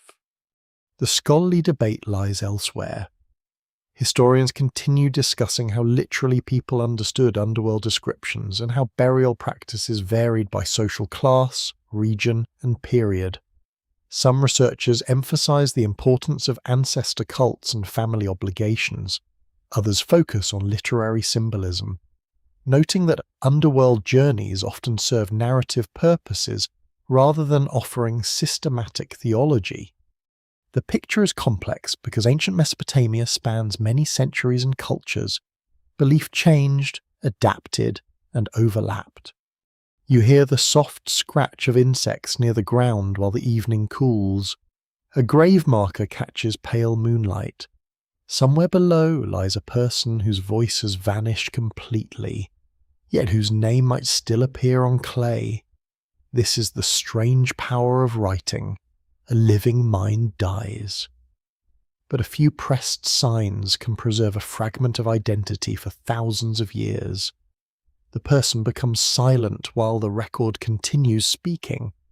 That contrast may explain why Mesopotamian culture treated remembrance with such seriousness. Human beings understood that physical life ends quickly compared with stone or fired clay. A name carved into durable material could outlast children, grandchildren, cities, and dynasties. Memory therefore needed assistance. The mind alone was too unreliable. Ancient stories about restless ghosts reveal another side of this concern. Spirits without proper burial or descendants could become troublesome. A person who died far from home, lacked family, or received inadequate funerary attention might remain unsettled. These beliefs reveal how strongly death remained embedded in social relationships. A good afterlife depended partly upon proper treatment by the living. The idea is strangely intimate. Your fate after death may depend upon whether somebody remembers your name and pours water for you. Immortality becomes less about eternal glory and more about continued participation in family memory. It is almost domestic in its scale. The great cosmic mystery arrives carrying a cup. There is also a darker implication. If the dead depend upon memory, then forgetting has consequences. A family line ending could leave ancestors without offerings. A destroyed city could erase entire networks of remembrance. War, migration, and social collapse might therefore threaten both living communities and the dead believed to depend upon them. This does not mean memory survives perfectly within the dead themselves. Mesopotamian texts are often vague about the mental condition of those below. The dead retain enough identity to be recognized, summoned, lamented, or addressed. But their consciousness is not described with modern psychological precision. They continue, yet differently. Their existence is diminished and constrained. You begin to notice how important that difference is. Survival does not guarantee full awareness. A being may persist without possessing the same range of sensation, agency, or memory it once had. This idea is far closer to Mesopotamian tradition than a clear cycle of rebirth. Death changes the mode of existence rather than simply moving the same person intact into another body. The underworld itself reinforces this transformation. It is often imagined as a place where normal social distinctions weaken, though status does not vanish completely. Kings and ordinary people alike eventually enter it. Wealth cannot purchase permanent scape. Human achievement loses much of its force once the body is gone. Researchers at major universities have noted that Mesopotamian attitudes towards death can seem pessimistic compared with traditions promising paradise or repeated rebirth. Yet calling them merely gloomy misses something important. These traditions value life precisely because it is temporary. Food, family, music, work, companionship, and sunlight matter because they belong to a condition that does not last forever. A strange comfort lies within that realism. The dead are not necessarily erased. They remain part of a wider human community, though they occupy a distant and diminished realm. The living remember them, invoke them, fear them, and sometimes seek guidance from them. Death changes the relationship, but does not always end it. The connection with hidden memory now becomes more delicate. If consciousness continues after death, modern imagination easily asks whether it might continue further still. Could identity pass through the underworld and emerge elsewhere? Could memories be lost during that passage? Ancient Mesopotamian evidence does not provide a clear yes. The possibility belongs to later speculation. Still, the underworld traditions contribute one powerful idea. Identity can survive while conditions change radically. A person can remain recognizably themselves even after losing body status, comfort, and ordinary life. That concept makes questions about memory much harder to avoid. The night deepens around the burial ground. Wind moves fuller through dry grass, and the city lamps flicker in the distance. Beneath the earth, ancient people imagined another population continuing in silence. They did not describe those souls returning to new bodies with erased memories. They imagined something quieter and more final. Yet the very existence of that shadowed realm leaves one possibility suspended in the darkness. If something of you survives death, then the boundary between one state of being and another is already less absolute than it first appears. The dead remain somewhere within the structure of existence, still themselves, but changed. The doorway is narrow, and the stone beneath your feet feels colder than the earth outside. Somewhere in the darkness, a hinge creaks, followed by a low scrape like wood moving against stone. Ancient Mesopotamian literature preserves one of its most haunting journeys in the descent of the goddess Inanna into the underworld. She does not simply walk downward, she passes through a sequence of gates, and at each threshold something is taken from her. A crown disappears, jewelry is removed. Garments are surrendered, symbols of authority vanish one by one. The process is orderly, deliberate, and unsettlingly calm. By the time she reaches the deepest region, almost everything that marked her status has been stripped away. What remains is not the queenly figure who began the journey, but a being reduced to a far more vulnerable state. Scholars at Oxford University and the University of Chicago have studied this composition as one of the great works of Sumerian literature. The surviving text belongs to a tradition concerned with the divine power, death, ritual order, and the dangerous boundary between worlds. Inanna is not an ordinary human soul, and her descent should not be treated as a literal guide to what every dead person experiences. Even so, the imagery is powerful because the gates transform her progressively. Passage requires surrender. The deeper she travels, the less she carries. You can hear the first gate close behind you. Metal fittings strike wood with a dull sound, and the air seems heavier immediately. A guardian asks questions. A rule is invoked. Something must be removed before passage is allowed. The journey continues, and the same pattern returns. Entry requires loss. No negotiation changes the sequence. Even divine rank cannot prevent the stripping process once the descent has begun. The 7 gates have become especially attractive to modern interpreters because 7 feels deliberate. Ancient Mesopotamian culture certainly used symbolic numbers, and 7 appears in ritual and literary contexts with noticeable frequency. Yet the presence of 7 gates does not automatically create a doctrine of 7 stages of reincarnation. The text presents a structured underworld journey, not a manual describing how memories are erased before rebirth. That difference may sound small, but it separates evidence from imagination. The established historical fact is simpler. The descent narrative places a major goddess under the laws of the underworld and shows that even immense authority has limits there. Divine status does not cancel the rules governing that realm. Researchers have long interpreted the removal of her regalia as a dramatic reduction of power, identity, and social position. Each object marks something she possesses above. Each gate takes part of that visible identity away. The strange beauty of the scene lies in its repetition. A crown means queenship. Jewelry can signal rank, divine identity, or sacred authority. Clothing can communicate status before a single word is spoken. Remove these things, and the person underneath remains. But the world no longer reads them in the same way. Ancient audiences understood this perfectly. Clothing, seals, headdresses, weapons, and ornaments were not meaningless decoration. They announced who someone was permitted to be. A fringe interpretation takes the sequence into very different territory.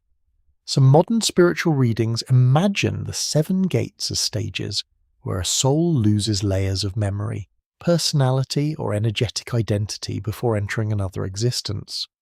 In this model, the goddess becomes a symbolic template for consciousness being emptied prior to return. The idea is evocative, but the Sumerian composition never states that ordinary humans undergo this process before reincarnation.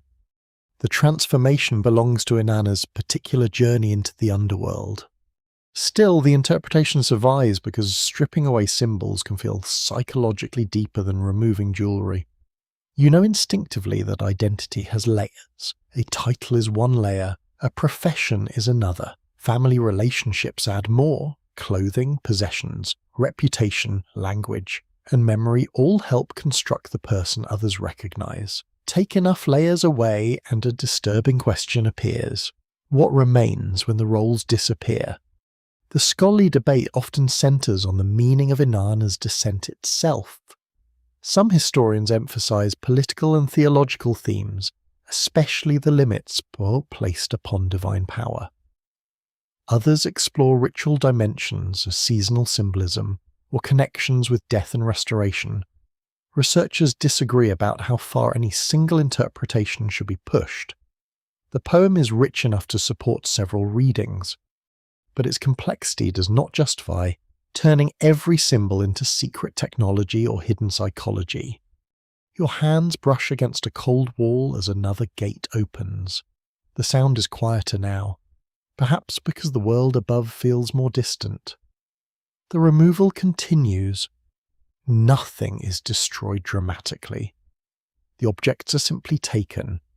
This calmness makes the process more unsettling. Violence is not necessary when authority belongs entirely to the gatekeeper. The traveller complies because the law of the place demands it.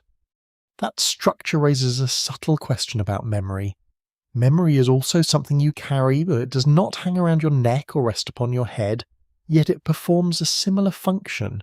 Your memories tell you who loved you, what frightened you, where you belong, and which choices shaped you. Remove enough memory and then identity begins to loosen. A person can remain physically present while becoming unfamiliar even to themselves. Modern neuroscience shows that autobiographical memory helps maintain a continuous sense of personal identity. Damage to certain brain systems can disrupt the ability to form or retrieve memories, sometimes leaving intelligence and basic personality partly intact. Ancient Mesopotamians did not possess this scientific framework, but they understood that names, possessions, relationships, and remembered deeds were deeply connected with personhood. Their stories repeatedly treat loss of status and loss of place as profound transformations. The gates therefore offer a compelling metaphor even without reincarnation. They show identity becoming lighter, poorer, and more exposed as a being crosses into another realm. Perhaps that is why later readers imagine the journey as preparation for rebirth. A traveller who has surrendered everything appears almost ready to begin again. Yet that final step belongs to modern reconstruction rather than to the surviving Sumerian narrative. There is another peculiar detail worth noticing. Inanna does not descend anonymously. The Guardians know who she is. Her identity is recognized even while her symbols are removed. This suggests that the story distinguishes between outward status and deeper personhood. The crown can disappear while Inanna remains Inanna. The necklace can vanish without erasing her name. That distinction complicates theories about total memory removal. If the poem was secretly describing the destruction of identity, recognition would be difficult to explain. Instead, the narrative seems to depict restriction. Power is removed. Privilege is removed. Protection is removed. The traveller remains known, but cannot carry the authority of the upper world into the lower one. For a moment, you can imagine the gates not as doors in a cavern, but as thresholds between states of being. Childhood passes through one gate, youth through another, aged through another still. At each soul, something changes. Certain identities become impossible to recover exactly as they were. You remain yourself, yet the person you were 20 years earlier survives mostly through memory. Perhaps this is why the descent continues to feel so intimate. Everyone experiences forms of stripping during life. Titles end, relationships change, homes are left behind, bodies age, possessions disappear. Memory itself becomes less reliable. Human identity is never as fixed as it seems. The underworld journey magnifies that reality into sacred drama. At each gate, the goddess loses something that once defined her position. Nothing guarantees that the next threshold will restore it. The descent narrows her world until she stands almost without the protections of identity. In the silence beyond the final gate, the modern imagination wants to add one more mechanism. It wants to say that memory is removed there too, preparing consciousness for another birth. The ancient tablet does not make that claim, yet the image remains powerful because it touches a genuine fear. If enough of what defines you can be taken away, how much can disappear before you become someone else? The gate closes softly, and the answer remains somewhere beyond it. The darkness below is not empty. You sense movement somewhere beyond sight, a faint stirring like cloth brushing against stone. Ancient Mesopotamian texts imagine the dead as continuing in a diminished state, neither fully alive nor entirely erased. They possess identity, yet not the same freedom they once carried beneath the sun. Their world is shadowed, restricted, and governed by rules that ordinary life cannot easily reach. This raises a difficult question. If something survives death, what exactly survives with it? Is it personality, memory, name, consciousness, or merely a faint residue of the person who once lived? Mesopotamian literature often describes the dead as spirits capable of recognition and interaction. They may appear in dreams, receive offerings, or become troublesome when neglected. Their continued presence suggests that death does not instantly dissolve individuality. A father remains a father. A king may still be recognized as a king, even if his earthly power has collapsed. A forgotten child may still be imagined as suffering somewhere below. The surviving self appears thinner, but not completely anonymous. Researchers at Yale University and the University of Chicago have examined funerary texts, incantations, and literary accounts to reconstruct these beliefs. The evidence does not provide a precise map of consciousness. No ancient writer offers a neurological description of memory after death. Instead, The texts reveal what relationships still seem possible. The dead can be named, they can be addressed, they can sometimes communicate. These abilities imply continuity, though the exact depth of that continuity remains uncertain. You hear water dripping slowly in the imagined underworld, each sound separated by a long interval of silence. A figure approaches, yet the face is difficult to see. Perhaps you would know the person by voice, posture, or name. Ancient stories often preserve recognition, even when the dead have lost ordinary appearance. Identity may therefore exist beyond visible form. A person does not need clothing, possessions, or physical strength to remain distinguishable. This idea matters because memory usually anchors recognition. You recognize someone because past encounters remain available in your mind. A dead spirit who responds to a family member appears to retain some connection with earlier relationships. Yet the texts rarely explain whether the spirit remembers an entire lifetime in detail. There is a difference between retaining identity and carrying complete autobiographical memory. Modern people often assume that consciousness must either continue intact or disappear completely. Mesopotamian traditions offer a stranger middle ground. The dead persist, but they are diminished. Their strength fades. Their social world narrows. Their access to food and water may depend upon offerings. Their condition is not simply life moved underground, it is another mode of existence. Records from funerary practices support the importance of continuing bonds between families and the deceased. Offerings of food and drink can be made at regular intervals. Names remained important within household rituals. Some texts describe rituals for dealing with restless spirits, especially those lacking proper burial or descendants. Such practices make little sense unless the dead retain enough identity to remain connected with particular people. A peculiar detail appears in traditions concerning ghosts who return because something is unresolved. They may disturb the living because burial was improper, obligations remain unmet, or ritual care has been neglected. This gives the dead a kind of intention. They are not merely atmospheric shadows floating without purpose. They can still want something.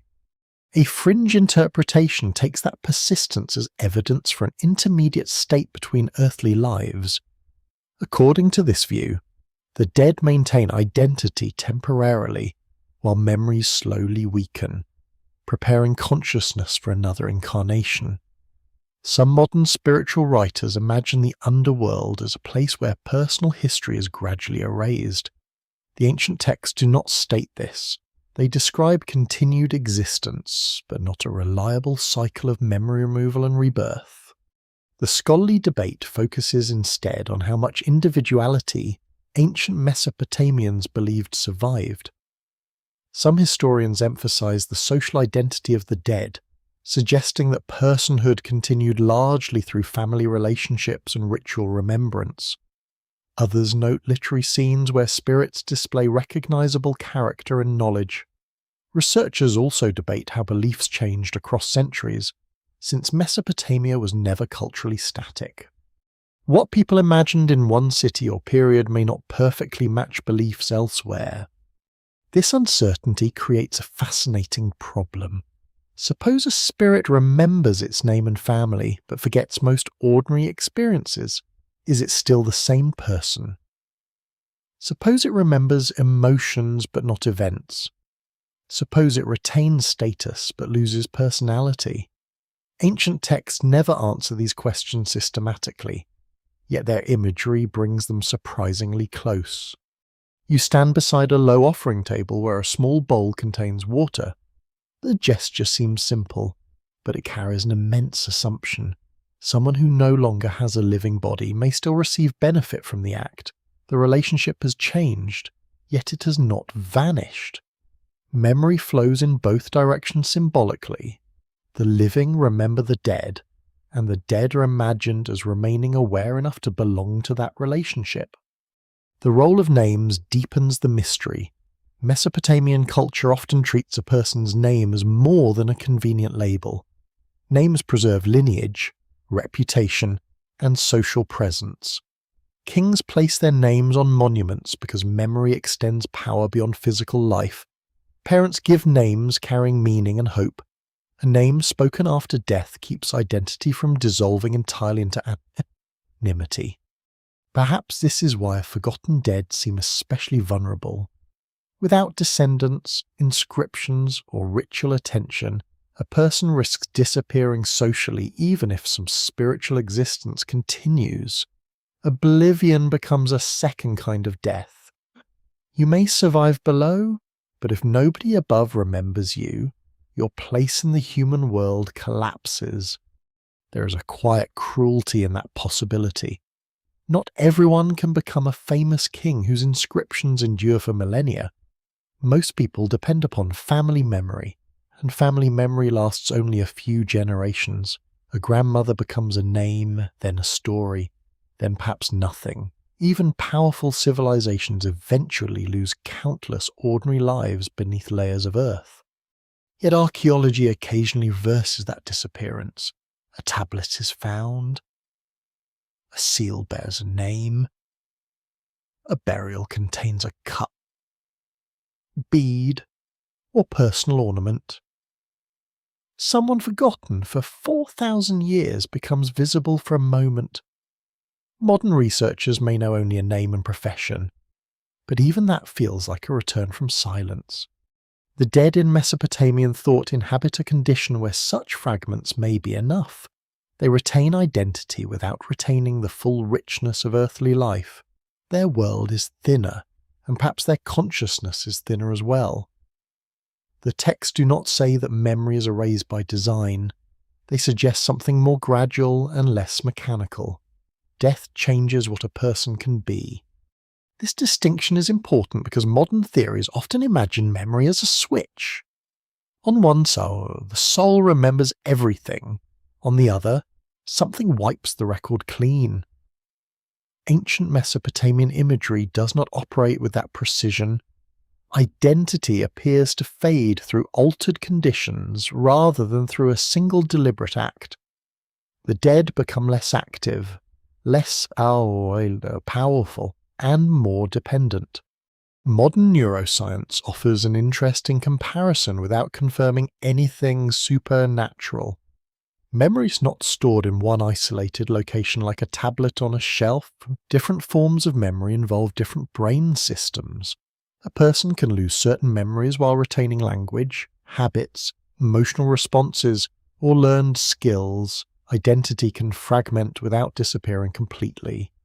Ancient people knew none of those mechanisms, but lived with the visible effects of aging, injury, illness, and forgetfulness. They understood that a person could remain present while parts of memory vanished. That experience may have influenced how they see an imagined, diminished consciousness beyond death. Continuity did not require perfection. Your mind lingers on a final possibility. Perhaps what survives is not a complete archive, but a pattern, a name, a bond, an emotional trace, a sense of belonging. Such fragments might be enough for the ancient dead to remain themselves within the underworld. If that is true, then memory and identity are not identical. You can lose memories while remaining recognizably you. You can change profoundly without becoming entirely someone else. The Mesopotamian dead seem to occupy precisely that uneasy territory. The darkness feels quieter now. Somewhere, a figure still carries a name, even if the rest has faded. There is no clear promise of return, and no tablet describing a complete restoration of memory. What remains is subtler. Something survived, but no surviving text tells you exactly how much. A damaged tablet rests beneath museum light, its broken edge casting a thin shadow across the display surface.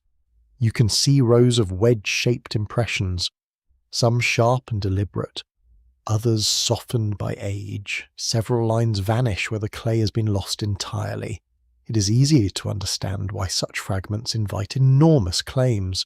A missing corner can feel like a doorway into everything no longer preserved. Yet among the thousands of known Sumerian texts, No established tablet clearly states that ordinary humans live repeated earthly lives and then have their memories deliberately erased before rebirth. That absence matters. It does not prove that no Sumerian ever imagined such a possibility, but it does mean the famous memory removal story cannot be treated as a straightforward translation of a surviving ancient document. The mystery begins precisely where evidence becomes thin enough for modern imagination to enter. Researchers at Oxford University, Yale University, and the University of Chicago have spent generations cataloguing, translating, and comparing Mesopotamian texts. Their work includes myths, hymns, administrative records, legal documents, incantations, royal inscriptions, school exercises, omens, and funerary traditions. The surviving archive is vast, though still incomplete. Many tablets remain damaged, published, or difficult to interpret. Yet major theological themes can be reconstructed with reasonable confidence. Human creation is discussed, divine labour is discussed, death and the underworld are discussed, destiny, kingship, divine knowledge, ritual obligation, and the persistence of the dead all appear repeatedly. A systematic doctrine of repeated human reincarnation with engineered forgetfulness does not emerge from that evidence. The distinction becomes even more important when you imagine how translation actually works. A cuneiform sign can have several possible readings depending upon language, grammar, period, and context. A single tablet may preserve only one copy of a composition, while another work survives in several versions from different cities. Scholars compare parallel passages, lexical lists, and known formulas to restore damaged lines. Sometimes the reconstruction is secure. Sometimes several possibilities remain. This uncertainty is normal in ancient philology. It does not mean every gap can contain any idea we wish to place inside it. A missing line may hide a divine name, a verb, a ritual instruction, or an entire poetic phrase. It cannot responsibly become evidence for reincarnation simply because the surviving lines sound mysterious. You hear the faint scrape of a researcher turning a tablet beneath careful light. The signs change appearance as shadows shift across their impressions. What seemed like one wedge may become two. A damaged stroke can alter the meaning of an entire phrase. Ancient languages demand patience because certainty often comes in degrees rather than absolutes. That is less exciting than claims about suppressed secrets, but is far more revealing. Real historical mystery usually survives through ambiguity, not through perfect hidden messages waiting for dramatic discovery. One quirky modern claim sometimes appears in videos, forums, and speculative books as though a specific Sumerian tablet describes the deliberate deletion of human past life memories. The supposed text is often unnamed, vaguely identified, or blended with material from unrelated Mesopotamian compositions. A creation myth may provide one piece, an underworld journey provides another, a statement about destiny supplies a third. These fragments are then assembled into a single narrative that feels ancient because every ingredient comes from antiquity. Yet the finished story may never have existed in ancient form. This method is surprisingly persuasive. Human minds recognize patterns quickly, especially when several genuine details point in similar emotional directions. If one text says humans were created for a function, another says divine wisdom is restricted, and another describes a descent where status is stripped away, it becomes tempting to connect them. The resulting theory might suggest that humanity was designed, limited, sent through repeated lives, and prevented from remembering its origin. The pieces are real, the arrangement is modern. Scholars often debate exactly how strongly separate Mesopotamian traditions should be combined. Some compositions were copied centuries apart, some belong to different languages, some reflect changing political and religious environments. Researchers at major universities repeatedly caution that similarities do not automatically prove a single hidden doctrine.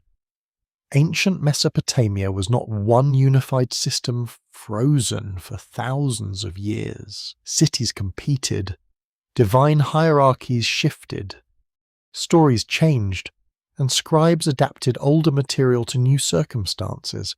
What appears consistent from a distant modern viewpoint may have been much less unified to ancient audiences. This complexity does not make the subject less interesting, it makes it more human. Imagine generations of scribes copying stories from tablets already considered old. A phrase becomes damaged, a local god receives greater importance, a teacher prefers one version, a student copies another, political power moves from one city to another, and religious emphasis changes with it. Tradition survives, but never without movement. Ancient memory itself behaves like human memory, preserving patterns while altering details. The absence of a clear reincarnation tablet also raises a philosophical question. Why do modern readers want such a tablet to exist? Perhaps because the idea explains something deeply personal.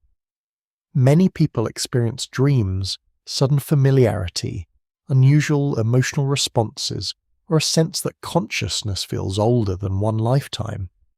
Reincarnation offers a framework for those experiences. Memory erasure then explains why clear evidence is missing. It creates a complete system in which forgetting itself becomes proof of the mechanism. That is logically difficult. Of course, a theory that explains every absence can become impossible to test. If you remember a previous life, the memory supports reincarnation. If you remember nothing, the forgetting mechanism also supports reincarnation. Ancient evidence becomes almost unnecessary, yet attaching the theory to Sumerian tablets gives it a sense of age and authority. The oldest written civilizations carry a particular psychological weight. If people living 5,000 years ago supposedly knew the same secret, the idea feels less like speculation and more like recovered knowledge. There is a gentle irony here. The earliest known writing was often concerned with accounting, grain, livestock, and administration. Modern imagination prefers hidden metaphysical revelations. Nobody seems eager to discover that the great secret of existence was an unusually detailed barley receipt. Still, those ordinary records are precisely what make the ancient world trustworthy. They reveal people dealing with the practical demands of life while also asking enormous questions about gods and death.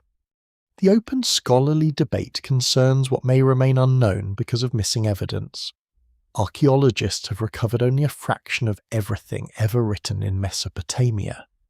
Entire libraries may have vanished through erosion, war, rebuilding, or simple decay. Some texts survive only through quotations or later copies. It is therefore possible that beliefs existed which are no longer documented. Historians accept that possibility without turning possibility into fact. The unknown must remain unknown until evidence changes its status. For a moment, you look again at the broken tablet. The missing area seems almost brighter than the surviving clay because your attention keeps returning to it. Nothing is written there now. Perhaps something once was. That silence can feel unbearable because it refuses to cooperate with certainty. This is where the hidden truth becomes more subtle. The great mystery may not be that archaeologists discovered a forbidden reincarnation text. The deeper mystery is how easily genuine ancient ideas can be reorganized into a modern narrative that feels completely authentic. Humans were created intentionally. Divine beings possess greater knowledge. Mortal existence is limited. The dead continue in some form. Identity can be transformed by crossing sacred boundaries. None of those ideas requires a memory erasure doctrine, yet together they create the emotional architecture of one. Perhaps the missing tablet is powerful precisely because it does not exist in any confirmed form. It becomes a blank surface upon which modern fears can be written. Why are you here? Why do you remember so little? Why does consciousness begin without instructions? Why does death hide what comes next? The Sumerians asked related questions, though not always in the ways modern readers hope. The clay remains silent under the museum light. Its surviving signs speak only where they still exist. Beyond them lies uncertainty, and uncertainty has always been more fertile ground for stories. A modern screen glows in a dark room. An ancient clay now appears beneath your fingertips as photographs, translations, and reconstructed fragments. The distance between 5,000 years ago and tonight feels strangely small. A sentence copied by a temple scribe can travel through excavation reports, museum catalogues, popular books, documentaries, forums, and social media, until its meaning changes almost beyond recognition. This is how the story of erased human memory begins to take its modern shape. It does not arrive from one complete tablet. It grows through accumulation. A creation passage contributes purpose. An underworld text contributes transformation. A myth about divine knowledge contributes restriction. A modern author joins them together. Another writer adds biological language. And eventually the resulting narrative is repeated as though the ancient pieces had always belonged to one secret account. The process is easier to understand when you consider how old texts reach modern readers. Most people never handle an original tablet, and very few learn the ancient languages required to read Wanderayomakdali. Instead, knowledge travels through layers of mediation. Archaeologists identify the object, epigraphers copy the signs, specialists translate the language, editors reconstruct missing portions, historians provide context. Popular writers then compress complicated scholarship into readable stories. At every stage, choices must be made. Those choices can be responsible, cautious, and transparent, but they can also remove uncertainty until a possibility begins sounding like a fact. Researchers at the University of Pennsylvania and the University of Chicago have helped preserve enormous collections of Mesopotamian tablets, while scholars across major universities continue publishing translations and lexical studies. Their work reveals how careful ancient language study must be. A single term may shift meaning according to period and context. A damaged phrase may support several reconstructions. Literary texts may survive in copies separated by centuries. That complexity rarely fits neatly into a dramatic sentence. Popular retellings therefore tend to smooth rough edges, and smooth stories travel faster. You can almost hear the transformation happening. A cautious translator writes that a passage may refer to divine determination. A popular author paraphrases this as the gods controlling human destiny. Another writer describes humans as designed for service. A speculative interpretation then suggests intentional modification. Soon someone asks what exactly was modified. Intelligence becomes one possibility, lifespan becomes another. Memory is eventually added because memory explains why humans cannot recall any supposed earlier state. Nothing needs to be forged for this process to occur. Each step can feel reasonable when viewed alone. The problem appears only when the entire chain is mistaken for direct ancient testimony. Interpretation becomes paraphrase. Paraphrase becomes summary. The summary becomes quotation. Eventually a sentence appears online inside quotation marks, even though no ancient tablet contains those exact words. There is an almost comic quality to this transformation.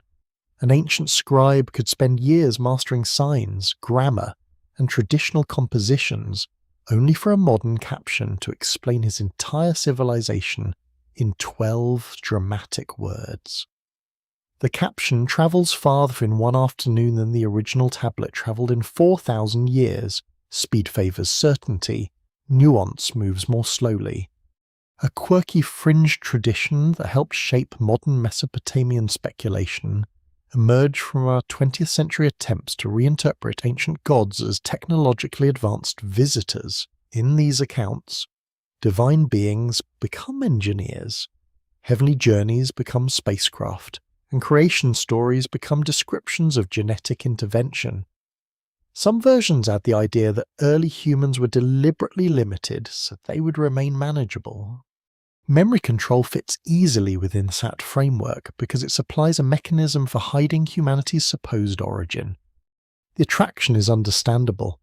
Modern culture surrounds you with technology capable of altering memory indirectly through drugs, injury, psychological manipulation, and digital dependence.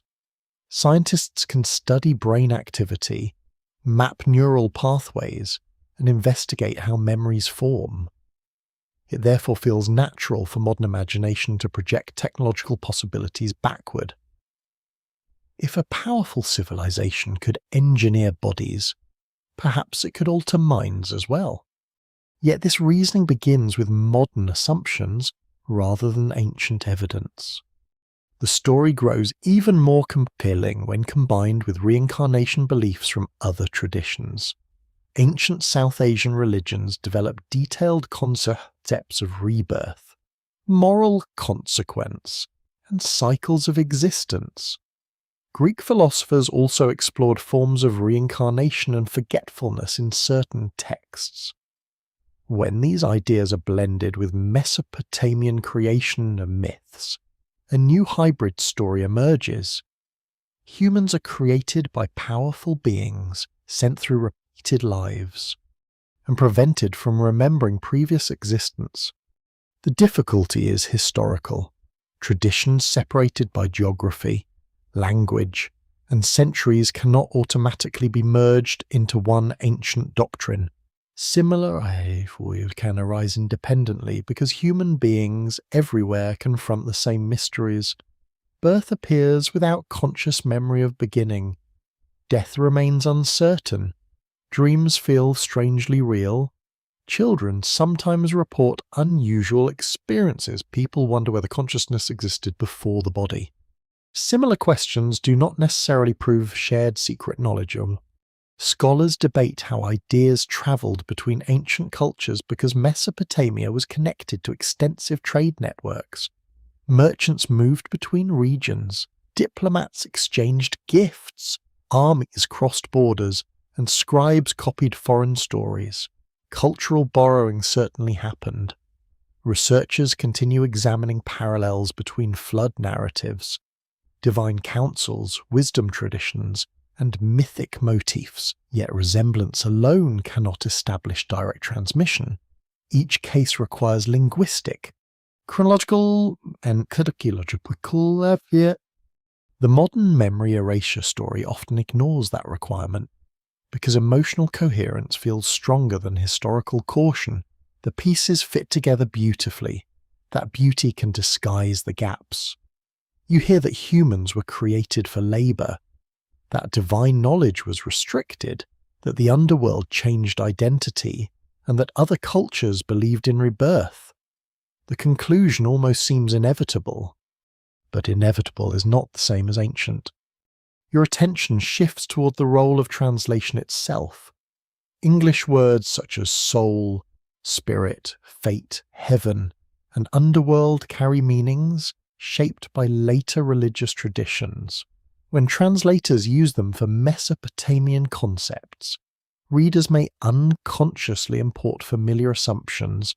A word translated as spirit may sound immortal in a modern sense, even when the ancient concept was more limited.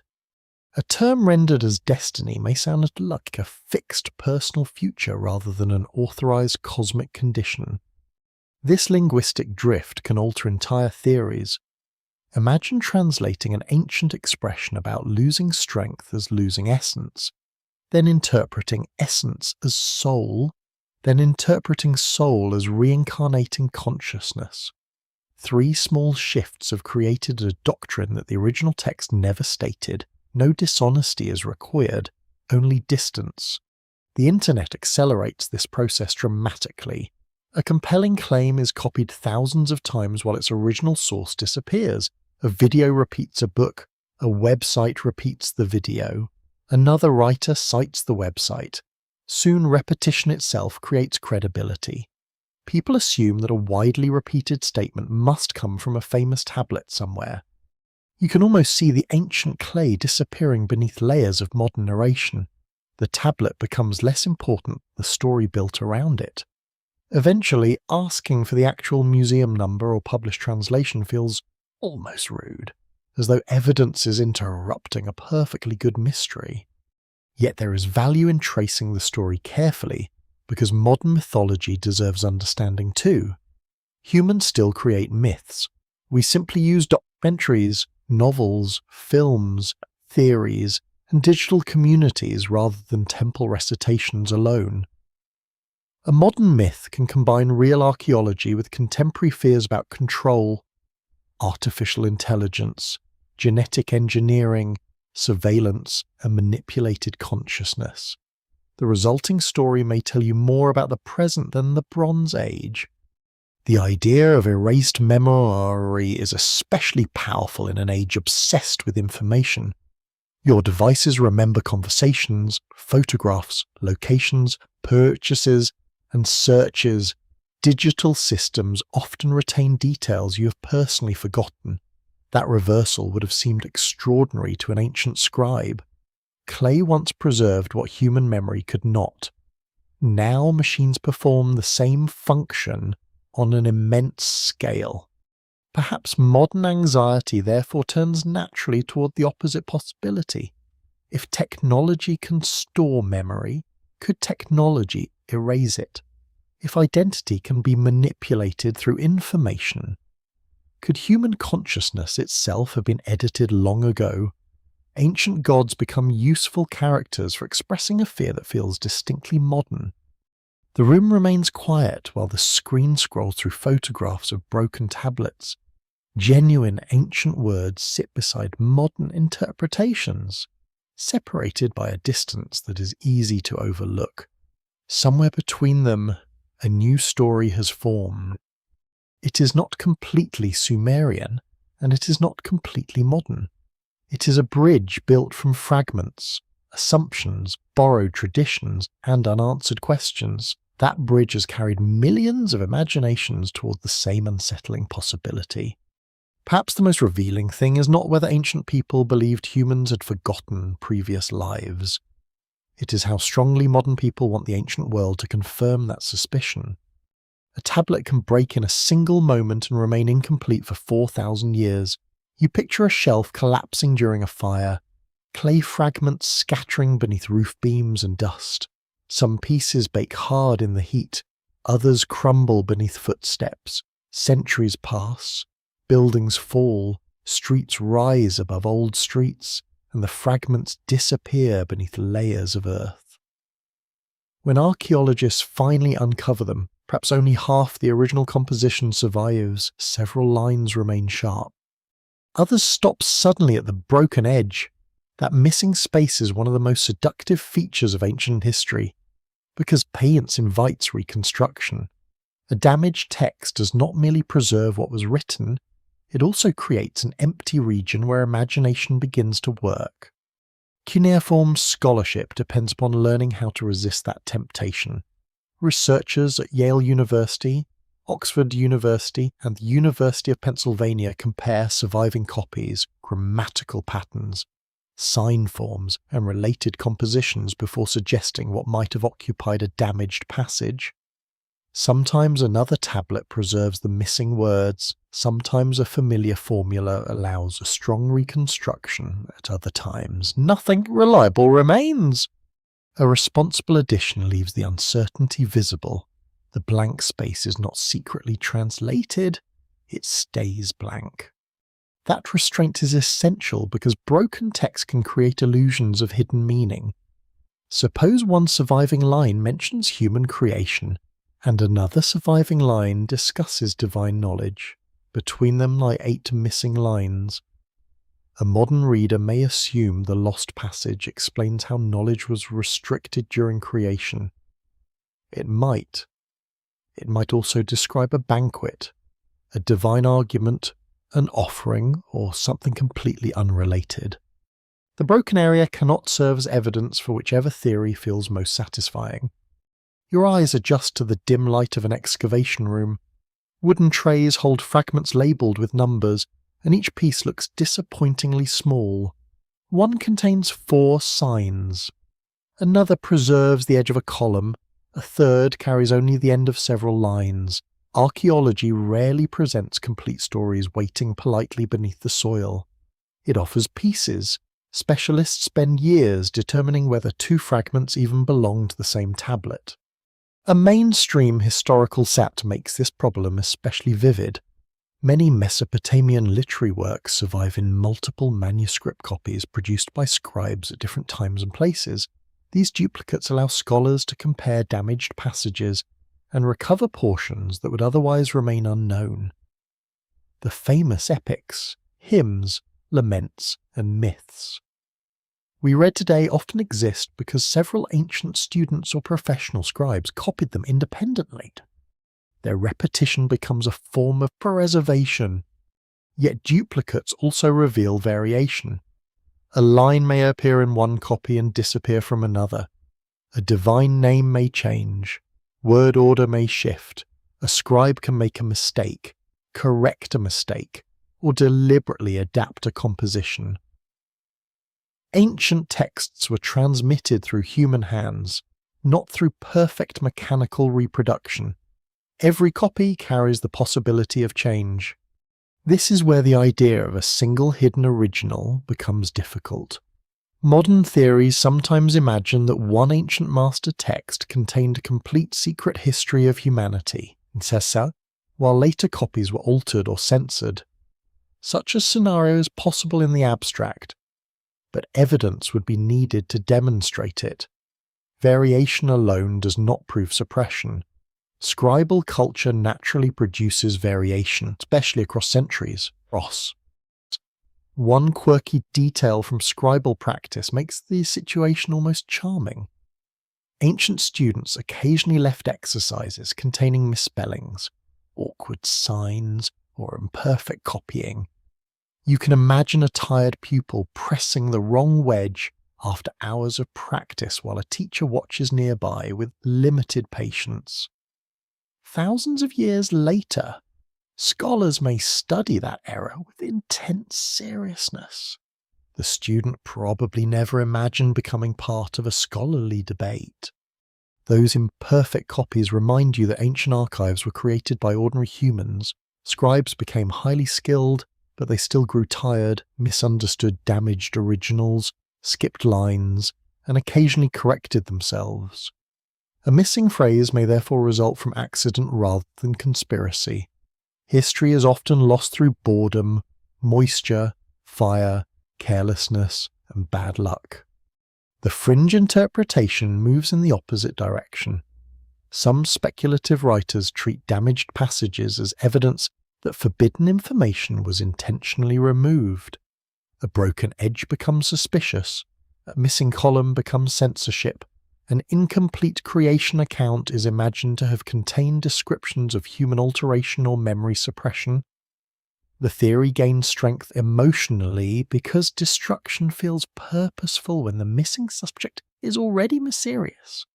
Physical archaeology usually offers more ordinary explanations. Tablets break easily, buildings collapse, floods damage rooms, looters scatter collections, ancient inhabitants reuse spaces, excavated fragments can become separated during early archaeological work. Even modern storage histories can complicate reconstruction. The past does not need a secret editor to become incomplete. Scholars continue debating many damaged passages because restoration requires judgment. Researchers may disagree about a sign, a grammatical ending, or the number of missing characters. New fragments can overturn old reconstructions. A translation published decades ago may change when another manuscript appears. This uncertainty is not evidence that scholarship is unreliable. It is evidence that scholarship exposes its own limits. There is something deeply satisfying about that honesty. A bracket around uncertain words tells you exactly where confidence weakens. A broken line is marked rather than concealed. The reader can see where the ancient voice stops and modern reconstruction begins. Few mysteries are treated with greater care than those surrounded by damaged clay. Your fingertips hover above a fragment without touching it. The surface contains a line ending halfway through a sentence. The surviving words might describe a god descending, a king receiving authority, or a human being hearing a decree. Then nothing. The mind immediately tries to finish the thought. This instinct is almost automatic. Psychologists studying pattern recognition have shown how strongly human perception favours completion. You recognise partial faces, unfinished shapes, and incomplete melodies because the brain predicts what should come next. That ability is useful in daily life. It becomes dangerous when applied carelessly to ancient evidence. A convincing completion is still not necessarily the correct one. Perhaps this is why damaged tablets feel unusually powerful. A complete text can disappoint you by saying exactly what it says. A broken text leaves room for possibility. The missing words might contain anything, at least until evidence narrows the options. Mystery thrives in absence. Ancient readers sometimes confronted damaged texts too. A scribe copying an older tablet might encounter a broken sign and leave a note indicating uncertainty. In this sense, modern scholars are not the first people trying to recover lost Mesopotamian language. Forgetting began while the civilization itself was still alive. That realization changes the scale of the problem. There was never a moment when every Mesopotamian story sat together in one perfect archive. Knowledge was always scattered among cities, temples, halls, schools, families and generations. Some traditions disappeared early, others survived through repeated copying.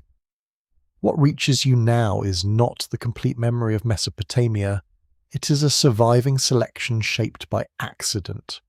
The open scholarly debate therefore concerns not only what individual broken passages mean, but how representative the surviving corpus actually is. Historians know that preservation is uneven.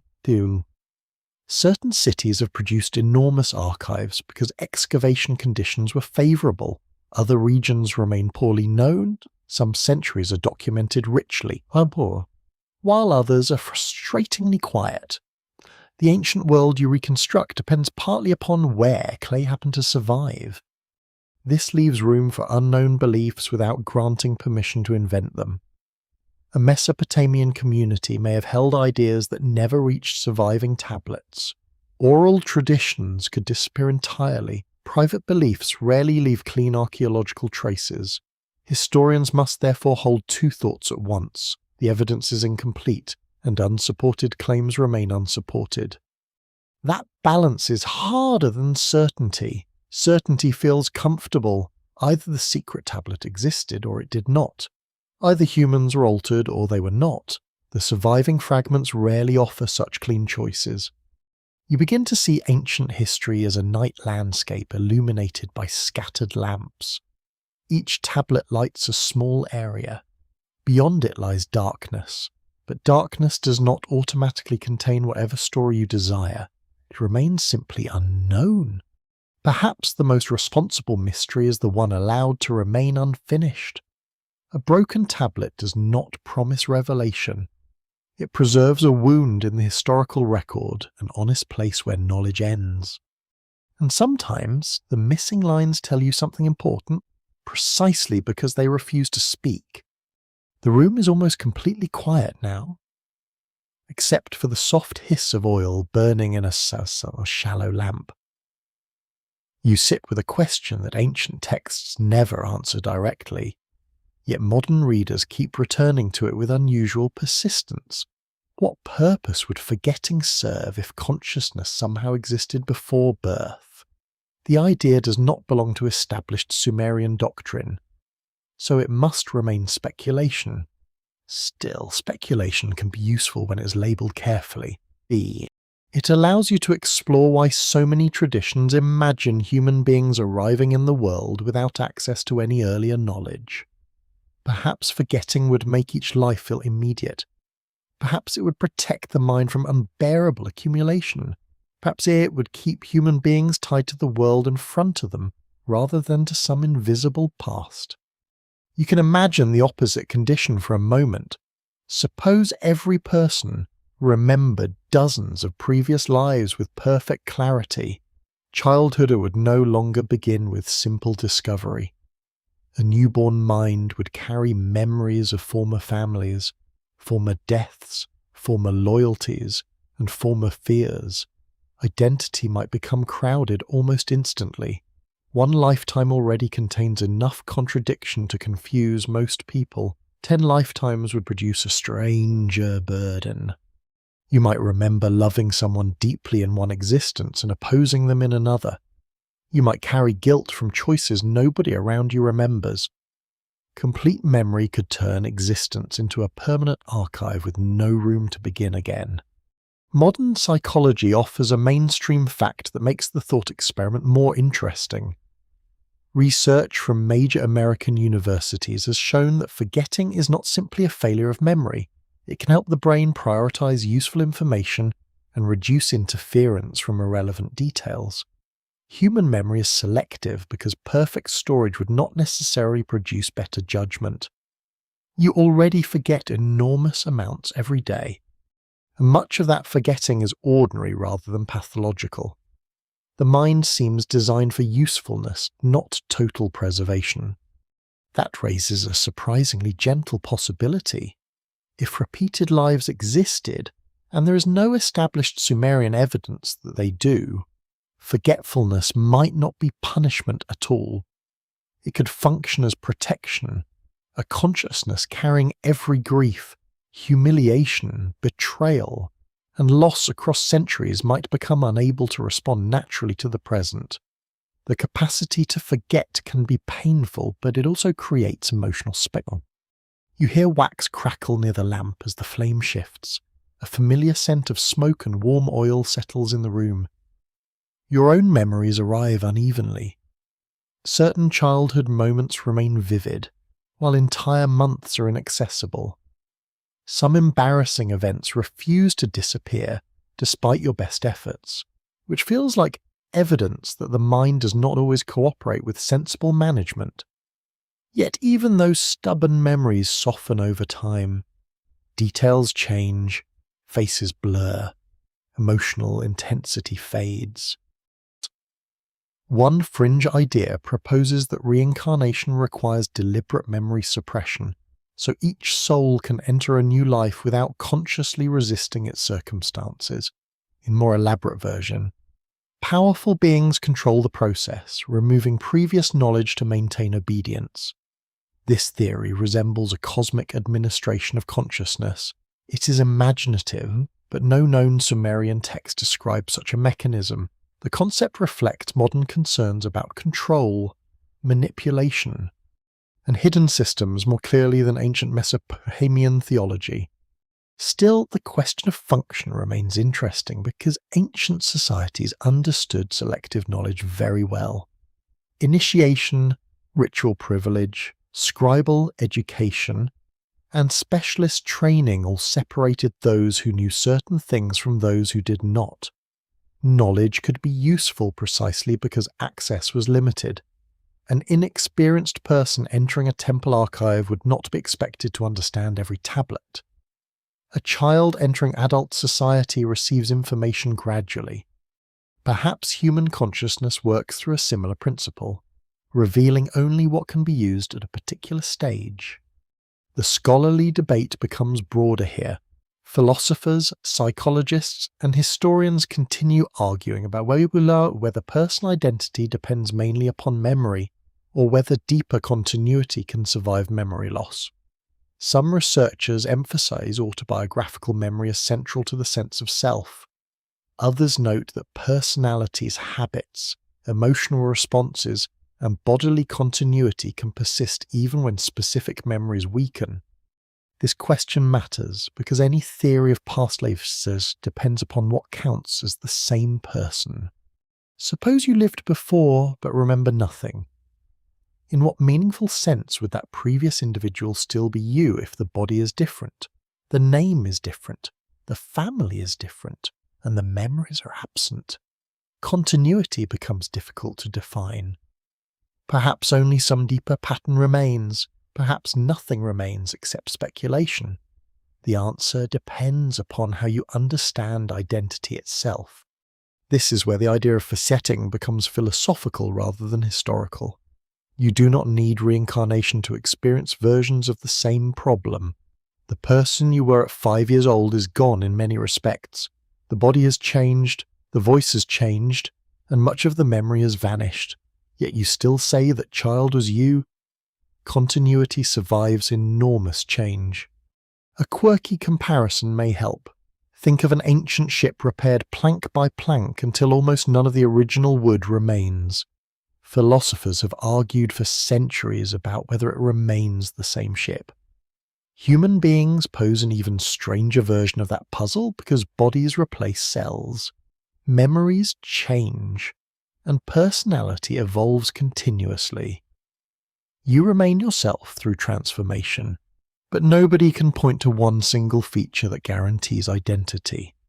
If repeated lives existed, perhaps memory would be only one possible bridge.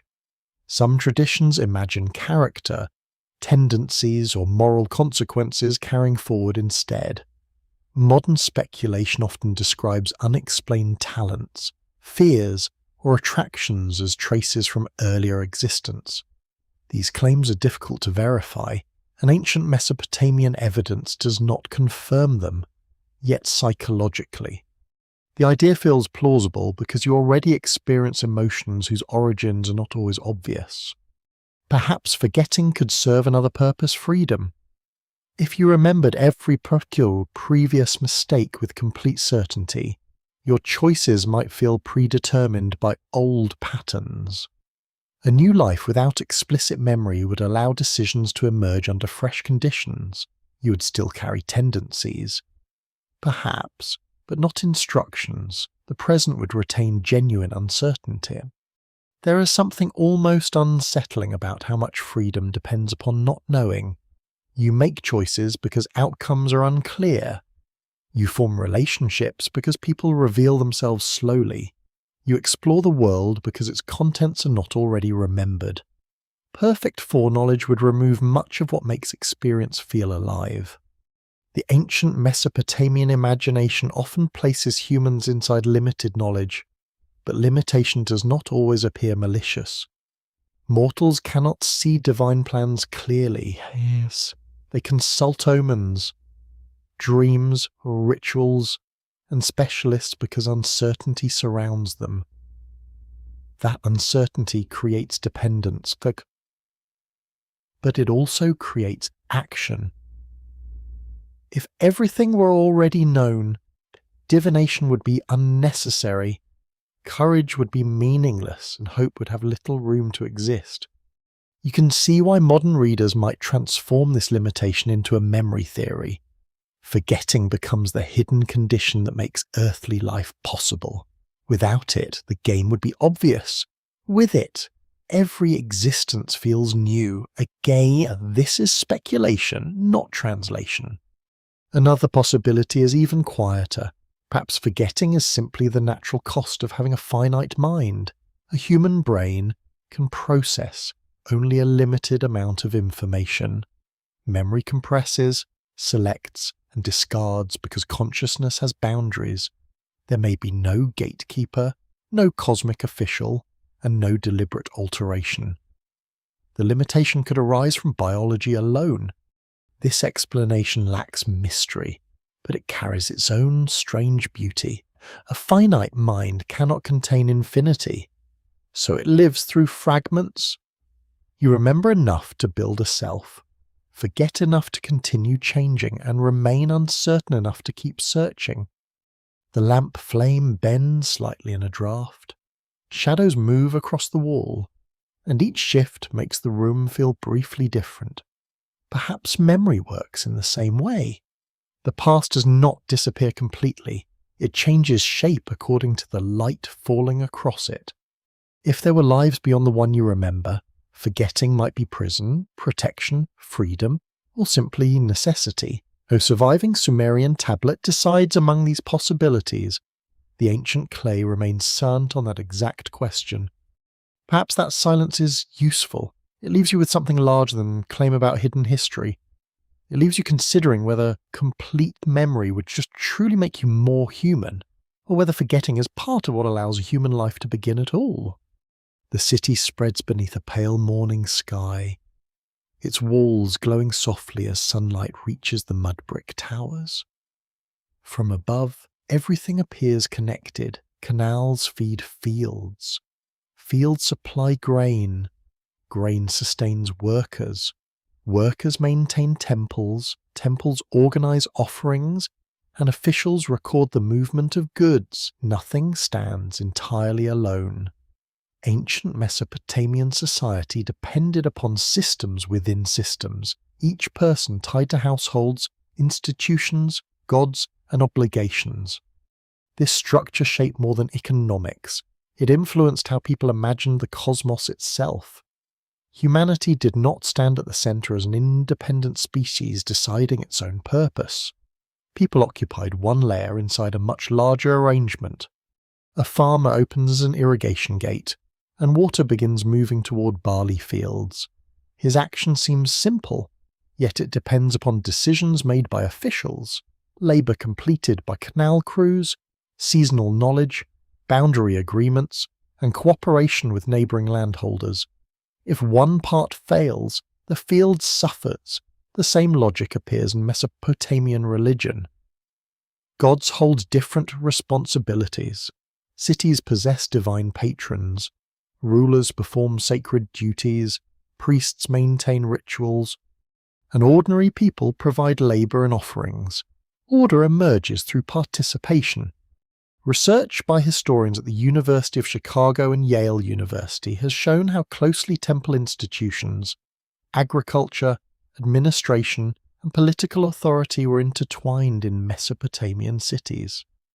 Temples could control land, employ workers, manage resources, and organize ritual life. Palaces developed their own networks of administration and labor. The surviving tablets reveal an immense store of grain, wool, livestock, beer, oil, and silver. Behind every number stood a person carrying something somewhere.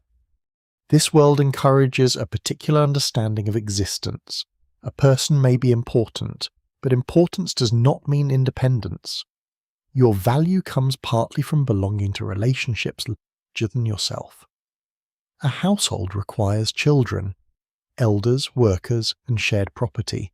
A city requires farmers, craftsmen, merchants, soldiers, scribes, priests, and rulers.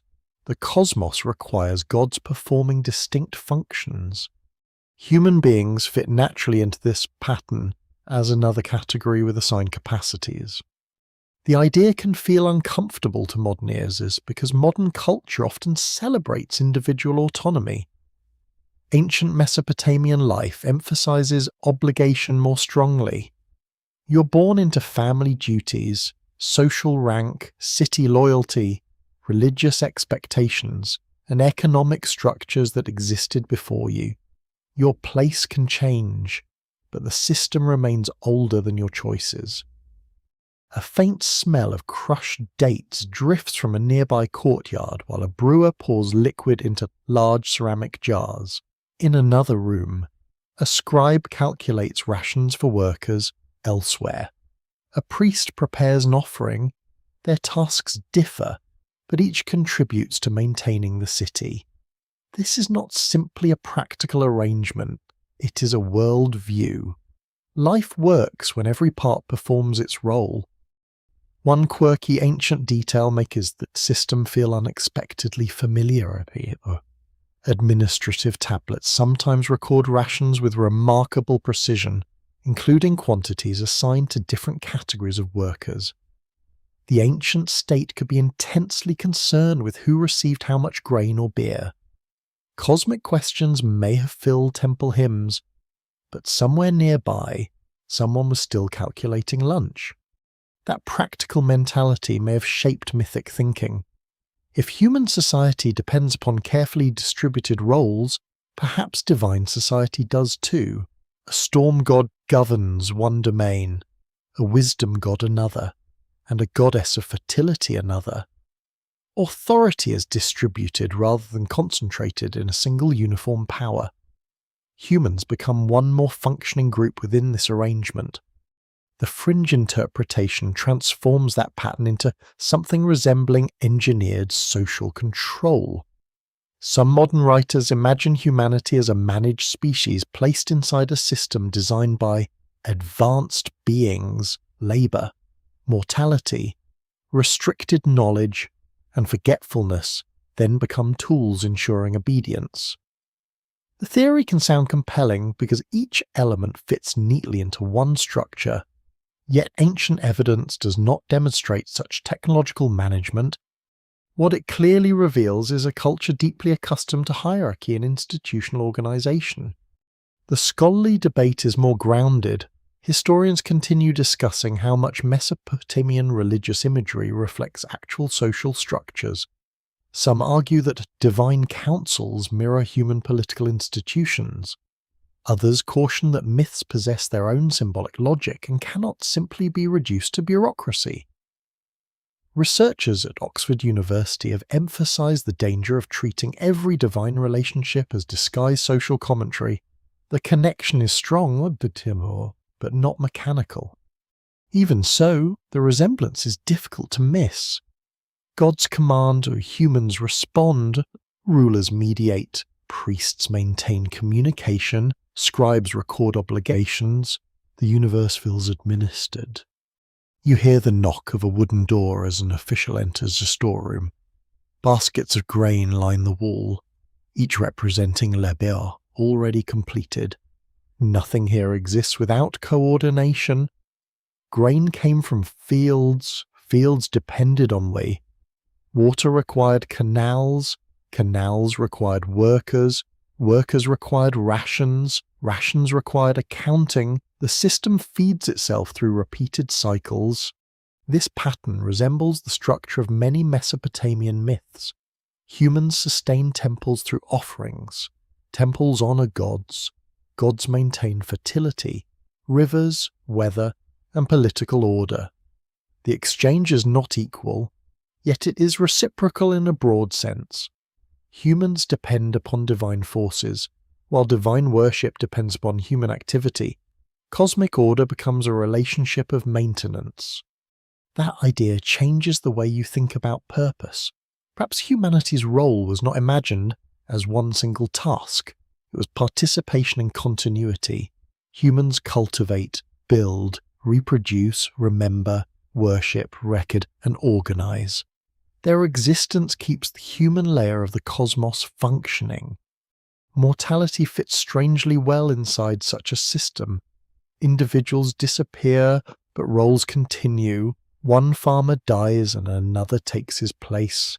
One king is buried and another is crowned. One scribe finishes his career while a student learns the same signs. The system survives by replacing people. That replacement creates an unsettling similarity to reincarnation without actually being reincarnation. Functions return even when individuals do not. The shepherd remains as a role. The mother remains as a role. The king remains as a role. The person changes, but the pattern continues.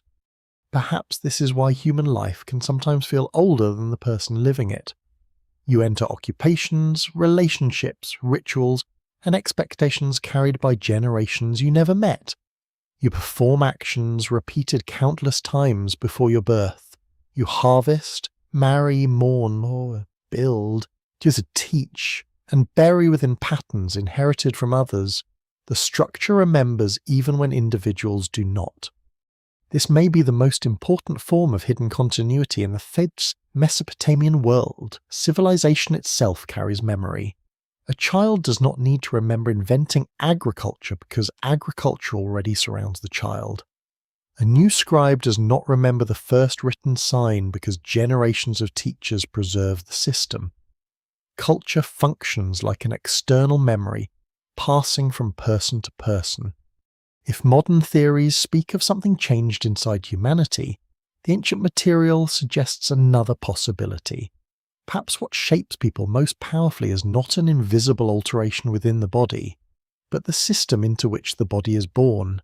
Language changes thought, law changes behavior, ritual changes identity, work changes daily rhythm, social expectations shape desire long before a person notices the process. You feel this even in modern life. You did not invent the language in which your thoughts arise. You did not design calendars, money, roads, schools, or legal systems. Yet they organize enormous portions of your existence. Much of what feels personal develops inside structures you inherited. Ancient Mesopotamians lived with that reality in an especially visible form. Their cities depended upon cooperation so completely that survival itself exposed the system. Without maintained canals, crops failed. Without stored grain, shortages became dangerous. Without coordinated labour, walls and temples deteriorated. Order was not an abstraction. It was something people repaired every day. A soft wind moves through reeds beside the canal while the sun climbs higher. Workers lift baskets, merchants open shops, and temple doors swing inward. The city wakes as thousands of vibrant lives begin moving within shaded patterns. Perhaps humanity's role was never simply to serve gods, remember secrets, or carry burdens. Perhaps the ancient vision places humans inside a structure whose continuity matters more than any individual understanding of it. You're conscious enough to participate, limited enough to depend upon others, and mortal enough to be replaced. That combination is unsettling but real, because it makes human importance both real and small. The system needs people, but it does not need any one person forever. A life matters deeply while still being temporary. And somewhere within that vast arrangement, the question of memory changes again. Perhaps the system does not require individuals to remember everything. It requires the structure to remember through rituals, records, institutions, and repeated roles. The individual forgets and the pattern continues. The heat of the day has drained from the walls, leaving the city wrapped in a cool stillness somewhere near the river. Reeds brush softly against one another, and a dog barks once before falling silent. Mortality hangs over Mesopotamian literature with unusual clarity.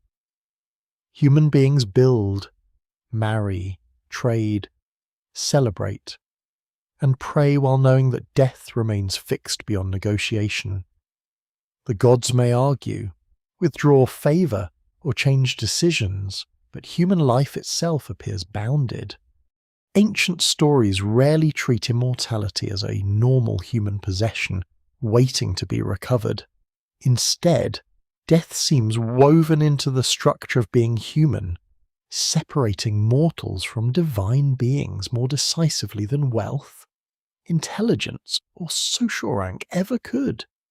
You can sense that boundary in the way rulers speak about themselves.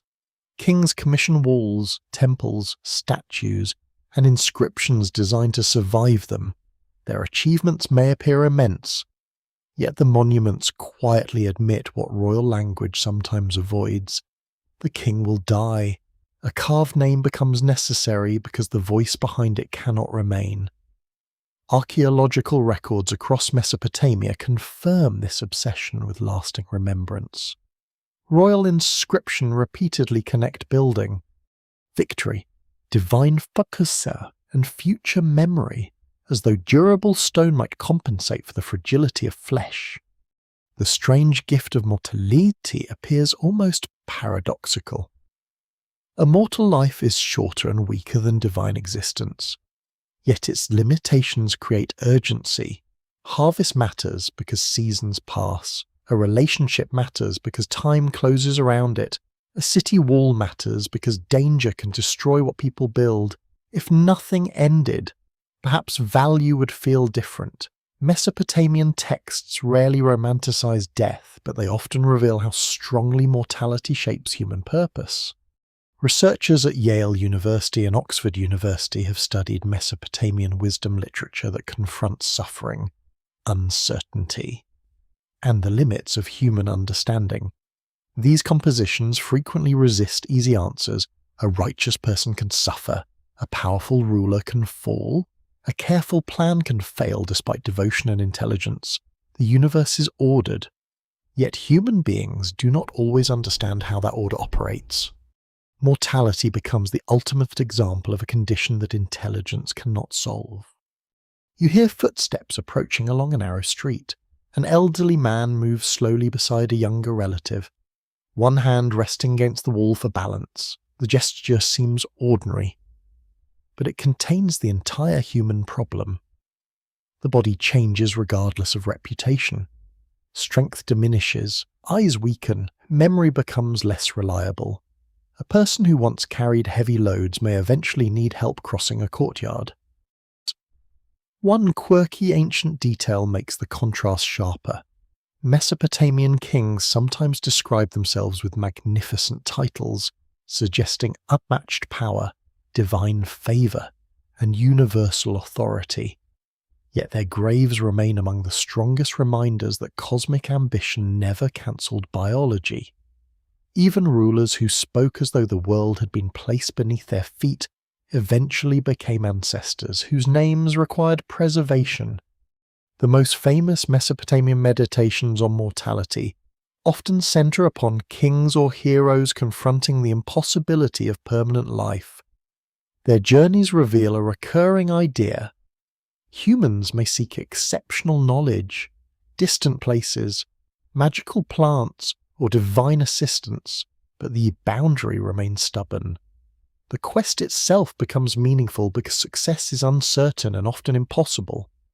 This creates an important difference between lost immortality and imposed mortality. A story about lost immortality suggests humans once possessed endless life and somehow surrendered it. A story about appointed mortality suggests humans were never meant to cross that boundary in ordinary conditions.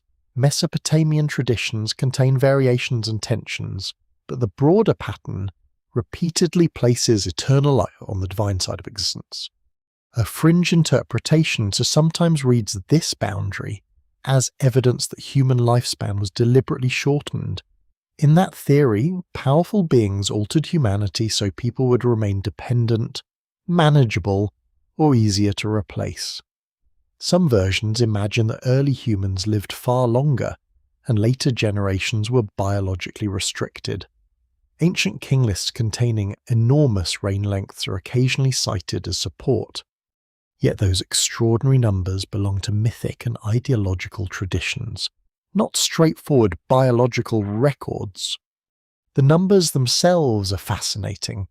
Certain early rulers are credited with reigns lasting far beyond ordinary human possibility. Scholars generally interpret these figures through symbolic, literary, or numerical frameworks rather than literal human longevity. The open debate concerns exactly how those numbers functioned within ancient concepts of kingship and deep time. Researchers disagree about specific mathematical patterns and cultural meanings, but few historians treat them as reliable evidence that humans routinely lived for centuries. Still, those immense reigns reveal something psychologically important.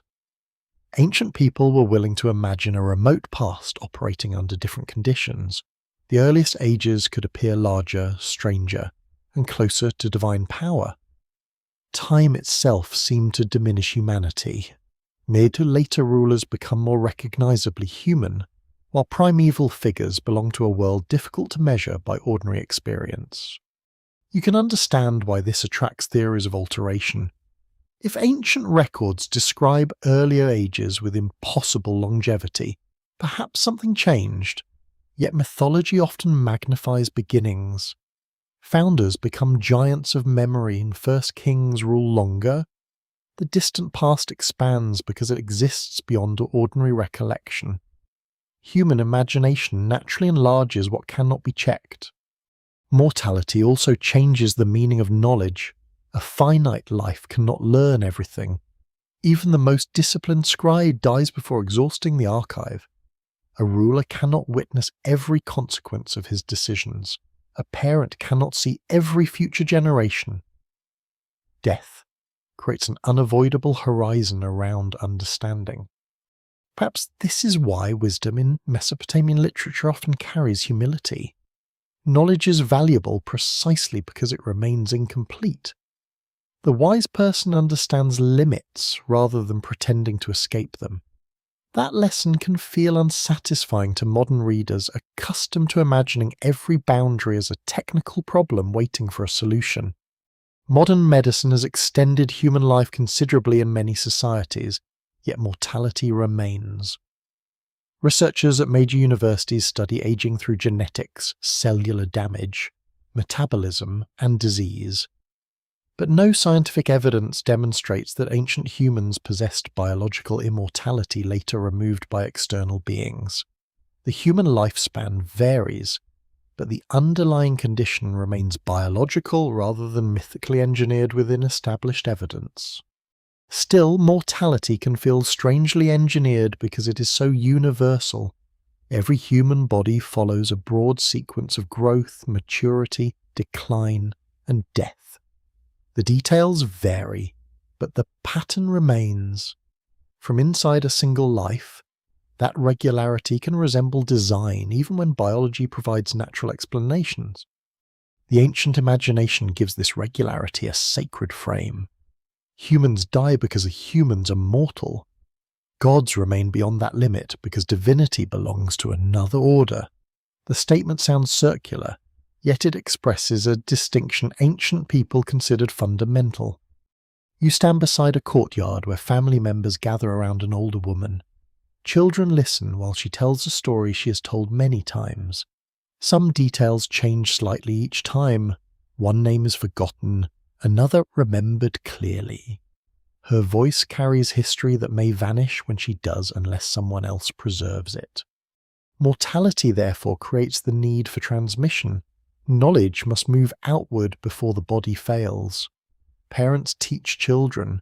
Masters train apprentices. Scribes copy tablets. Priests preserve rituals. Communities create memory because individuals cannot remain. This may be the quietest gift hidden inside mortality. It forces humans to share what they know.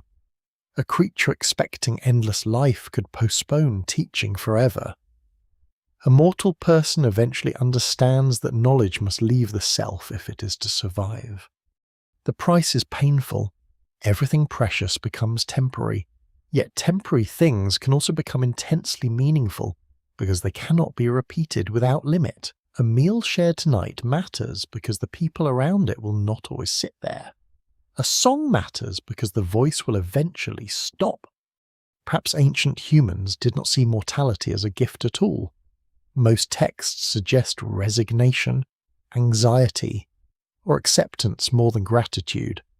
Yet from a philosophical distance, the boundary gives shape to human experience. A life without ending would be a different kind of existence, perhaps no longer human in any familiar sense. The stars remain steady above the dark plain, while generations come and go beneath them. Cities rise, temples fall, kings disappear, and children inherit names from people they never met. Mortality removes every individual eventually, but it also creates the conditions under which remembrance becomes sacred. If something inside humanity was changed, no surviving Mesopotamian text identifies mortality as a later adjustment performed to erase an earlier immortal state. What the texts reveal is subtler. Human beings seem defined by limits from the beginning, and death is the deepest limit of all. You live knowing the boundary exists, even when its exact moment remains hidden. Perhaps that uncertainty is part of the condition too. You are mortal, but you do not know when mortality will announce itself. So you continue building, loving, recording, and remembering beneath a sky that outlasts every name. The room is quiet enough for you to hear your own breathing, and somewhere outside a wooden latch shifts softly in the night air.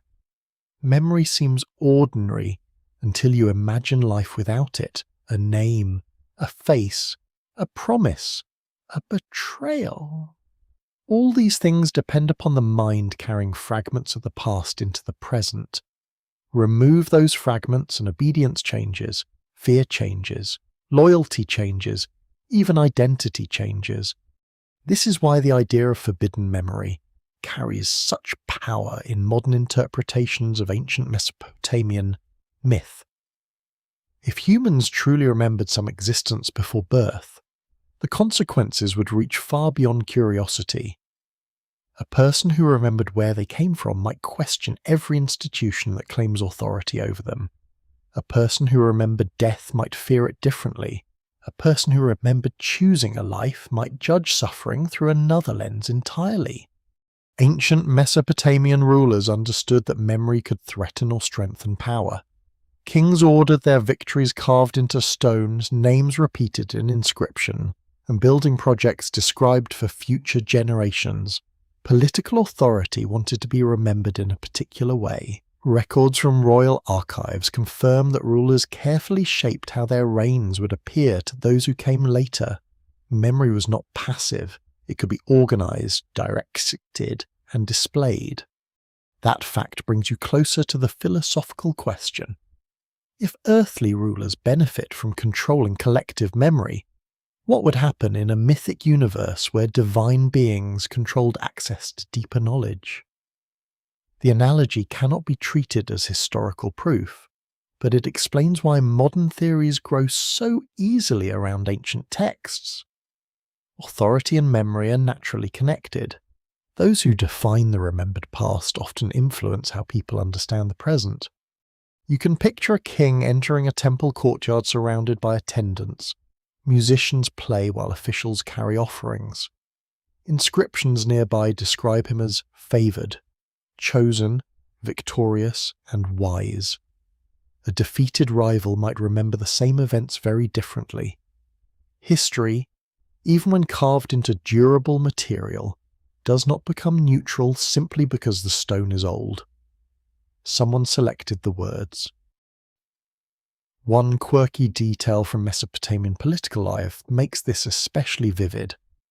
Later rulers sometimes restored older temples and carefully searched for the foundation deposits placed there by previous kings.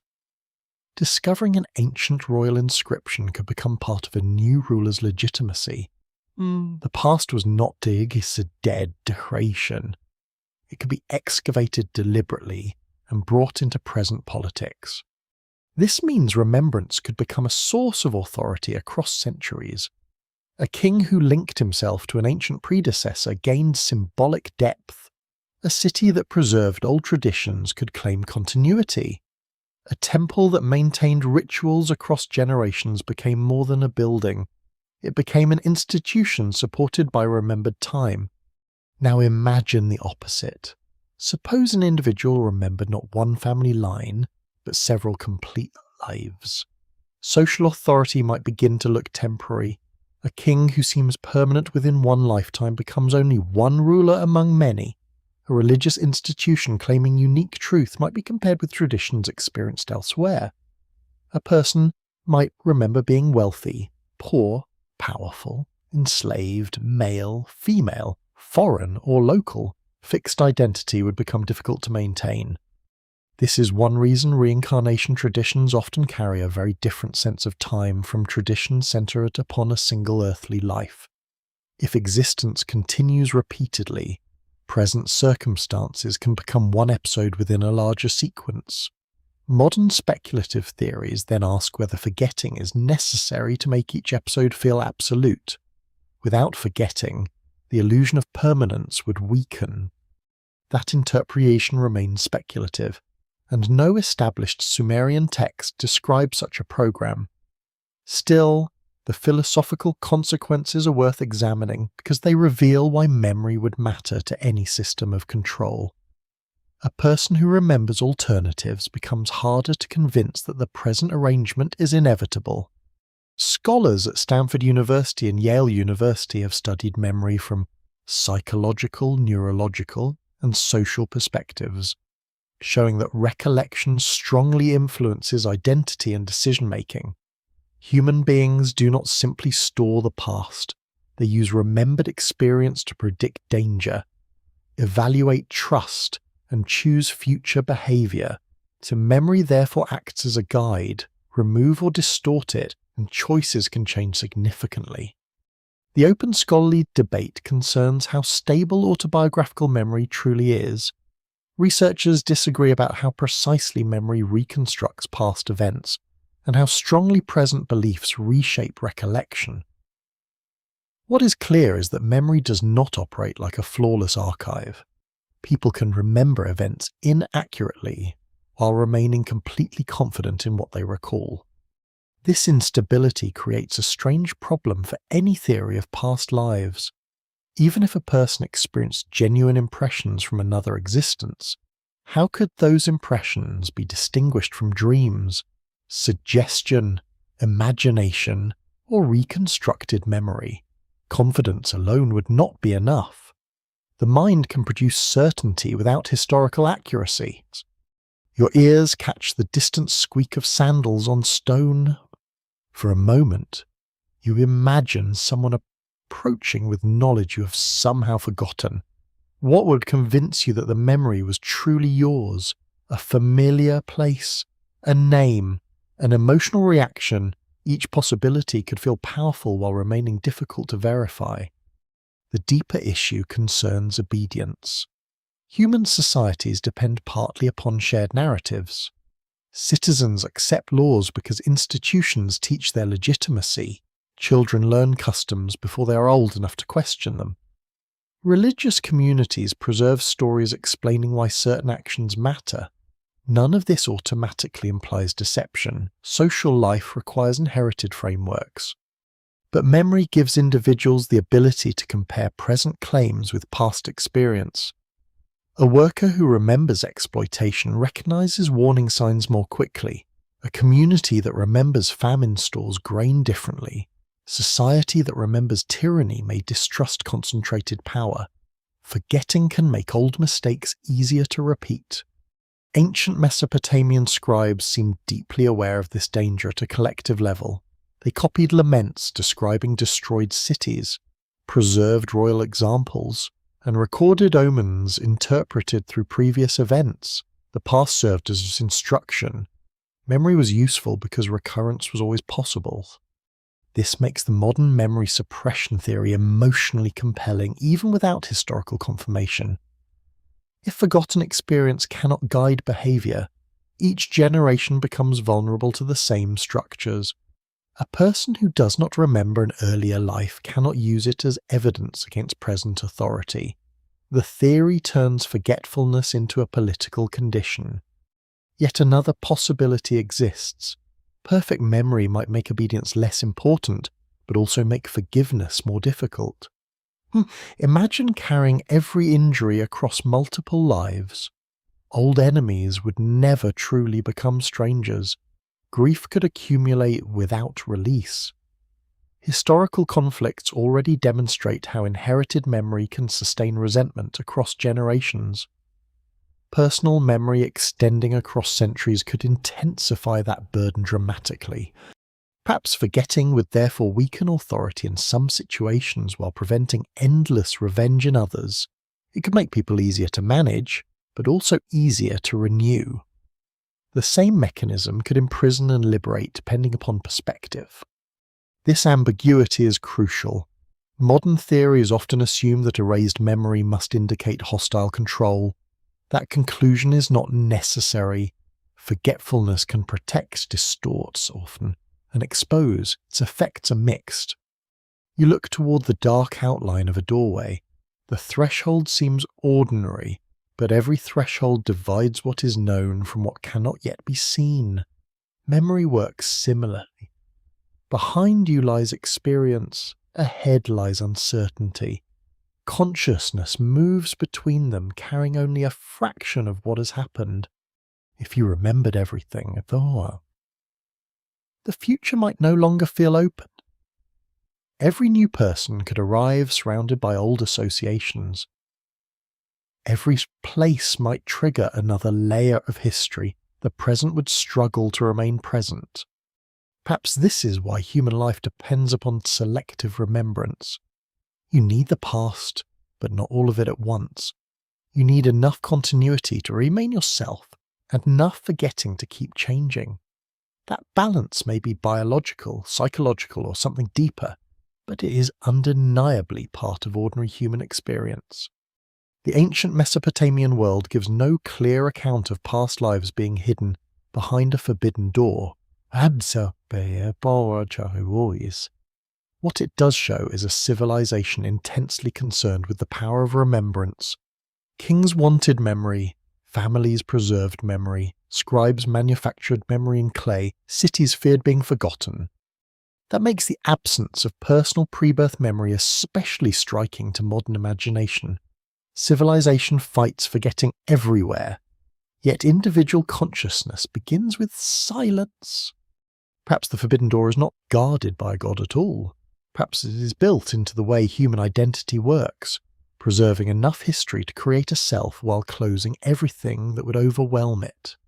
Or perhaps something lies beyond that silence. No tablet gives you the key. The question now narrows until it becomes almost intimate.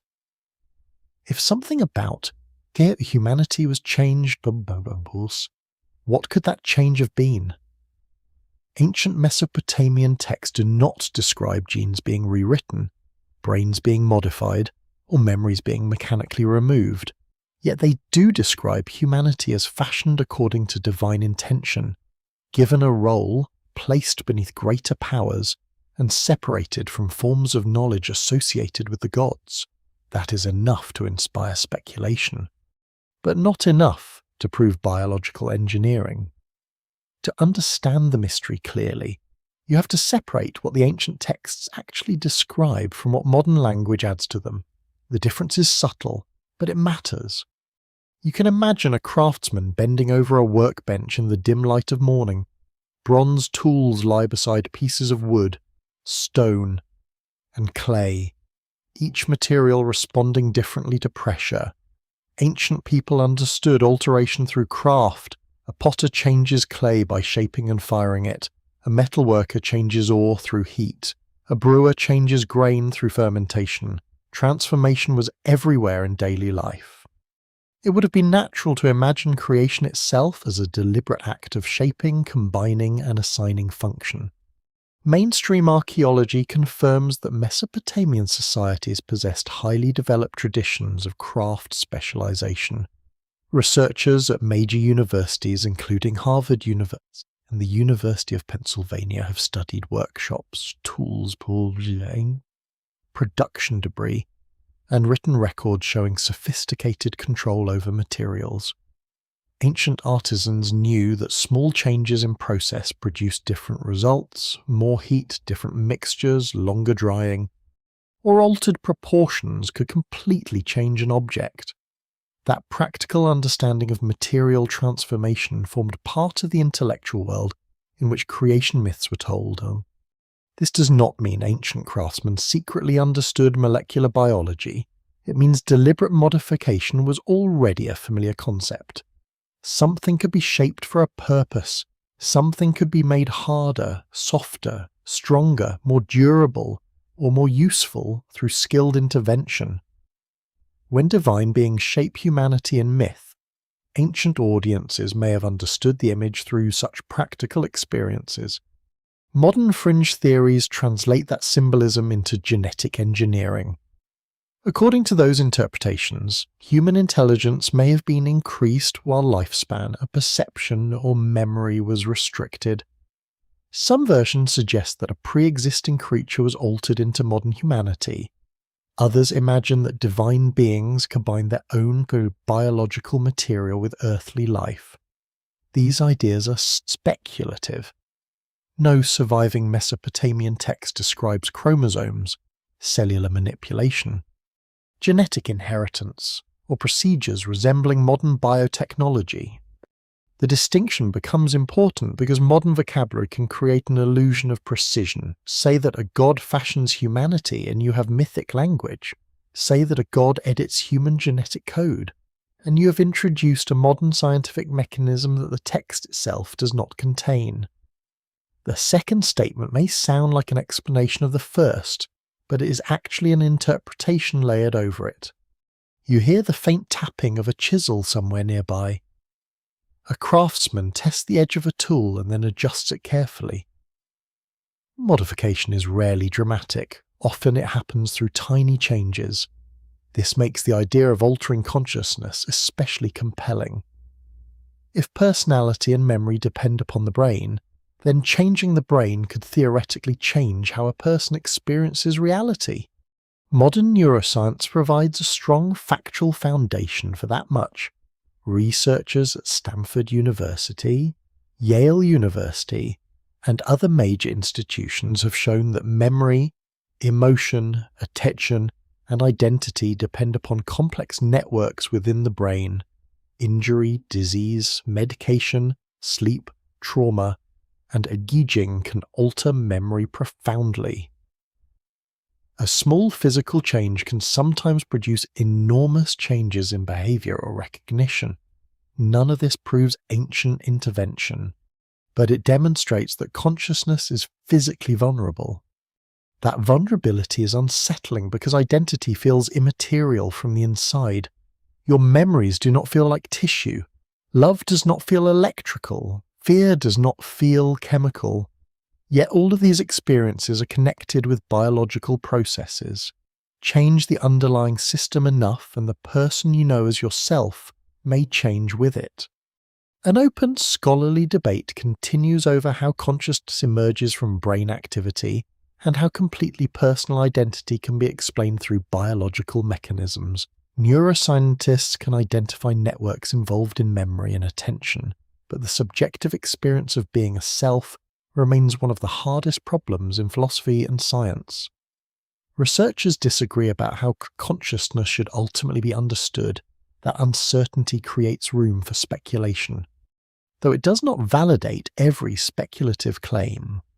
If ancient myth describes humanity as altered, the most defensible interpretation may therefore concern condition rather than anatomy.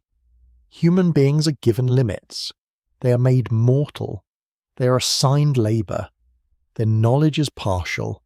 Their social world depends upon divine and institutional order.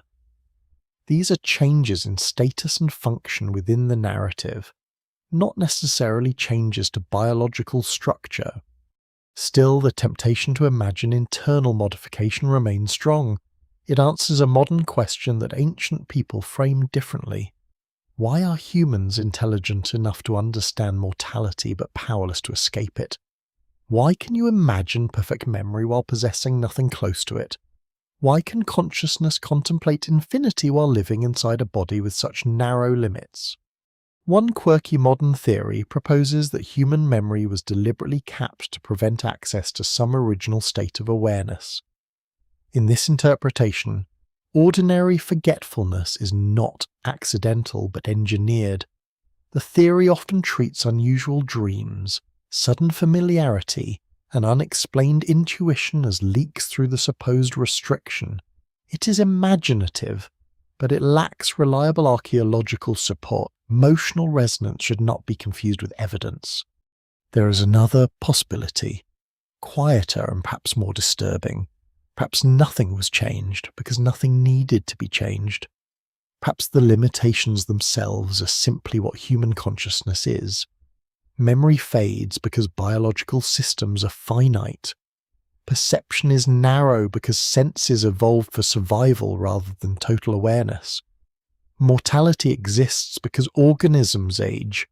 Intelligence is incomplete because no brain can process everything. From this perspective, ancient creation stories may be symbolic attempts to explain conditions that people experience directly. Humans seem deliberately limited because limitation is universal. Everyone forgets, everyone ages, everyone dies, everyone begins life without conscious knowledge of what came before birth. Myth gives agency to those conditions because agency makes them narratively understandable. Yet symbolism can still preserve psychological truth. To say that the gods placed boundaries around humans may express the feeling of being born into constraints you did not choose. Your body has a height range, a lifespan, sensory limits. emotional tendencies, and vulnerabilities established long before conscious choice begins. In that sense, and something about you really was decided before you could object, though biology, rather than divine engineering, offers the established explanation. Your hand rests briefly against cold stone. The surface contains tiny marks left by weather and tools. Some changes are obvious, others become visible only when light strikes from the side. Human beings are similar. A major injury may transform personality dramatically, while smaller alterations accumulate unnoticed through age and experience. Identity is continuously shaped. This gives the ancient metaphor renewed force without requiring secret science. Humanity can be understood as shaped because shaping is real. Bodies develop through inherited biology. Minds change through learning. Cultures influence attention, language, values, and memory. Families leave emotional patterns that may last for decades. Society modifies the person constantly. Perhaps the more interesting question is not what a hidden group changed inside humanity long ago, but what changes human beings every day. Education changes memory. Fear changes behavior. Nutrition changes development. Isolation changes thought. Repeated stories change belief. Power changes how people perceive themselves and others. The mechanisms are ordinary, but their effects can be profound. Ancient myths compress all this complexity into the image of creation. A being is fashioned, given characteristics, and placed into the world. That image survives because everyone recognizes some version of it. Nobody creates themselves from nothing. You inherit a body, a family, a language, a historical moment, and a nervous system already carrying possibilities and limits. If there was an ancient modification, the tablets do not tell you how it worked. They do not identify an organ, a process, or a biological switch. They speak instead of purpose, dependence, mortality, knowledge, and divine authority. Perhaps that is where the most careful interpretation should remain. The change may not have been something performed inside human cells. It may have been the transformation from undefined life into a being with a fixed place in the cosmic order. A being capable of thought but not complete knowledge. A being capable of memory but not perfect memory. A being capable of imagining eternity while remaining mortal. That combination may be strange enough without adding anything more. The tablet lies beneath the low museum light, and this time you resist the urge to imagine what should be written upon it. You look only at what survives. A line about creation, a damaged passage concerning divine authority, a hymn describing mortality, a separate story about descent into the underworld. Each text belongs to its own setting, language, purpose, and historical moment. The temptation is to gather them into a single hidden system, but the evidence does not quite allow that. What emerges instead is something more subtle. Ancient Mesopotamian literature contains many ideas that resemble parts of the modern memory erasure story, yet no surviving composition assembles those ideas into the complete theory people sometimes claim to have discovered. This is the difficult territory between tablet and interpretation. Archaeology can tell you where an object was found, how old its writing may be, and what signs remain visible. Philology can compare grammar, vocabulary, and parallel manuscripts. History can place the composition within political and religious traditions. Interpretation begins when those facts are arranged into meaning. Interpretation is unavoidable, but it is also where assumptions enter. Scholars at Oxford University and Yale University have spent generations debating Mesopotamian texts precisely because ancient writing rarely explains itself to modern readers. A myth may contain symbolism that was obvious to its original audience, but invisible now. A ritual phrase can depend upon customs no longer practiced. A divine title can carry associations that English translation cannot preserve completely. Historical understanding is therefore constructed patiently from multiple forms of evidence rather than extracted from one dramatic sentence. You can imagine a scholar sitting beneath a desk lamp late at night, comparing photographs of two damaged tablets. One copy preserves a phrase missing from the other. A third manuscript uses a different word entirely. Nothing about this work resembles uncovering a perfect secret message. It resembles listening to several damaged recordings of the same song and trying to determine the original melody. Some notes become clear, others remain uncertain. A mainstream historical fact helps anchor the problem. Mesopotamian literature was copied across centuries, often by scribes who worked within schools and temples. Textual traditions changed during transmission. Some compositions existed in different versions, and then later, languages inherited themes from earlier ones. Researchers can trace continuity then, but they also find adaptation. The ancient world was already interpreting itself. That makes the idea of one untouched primordial doctrine difficult to sustain, even if an early belief existed.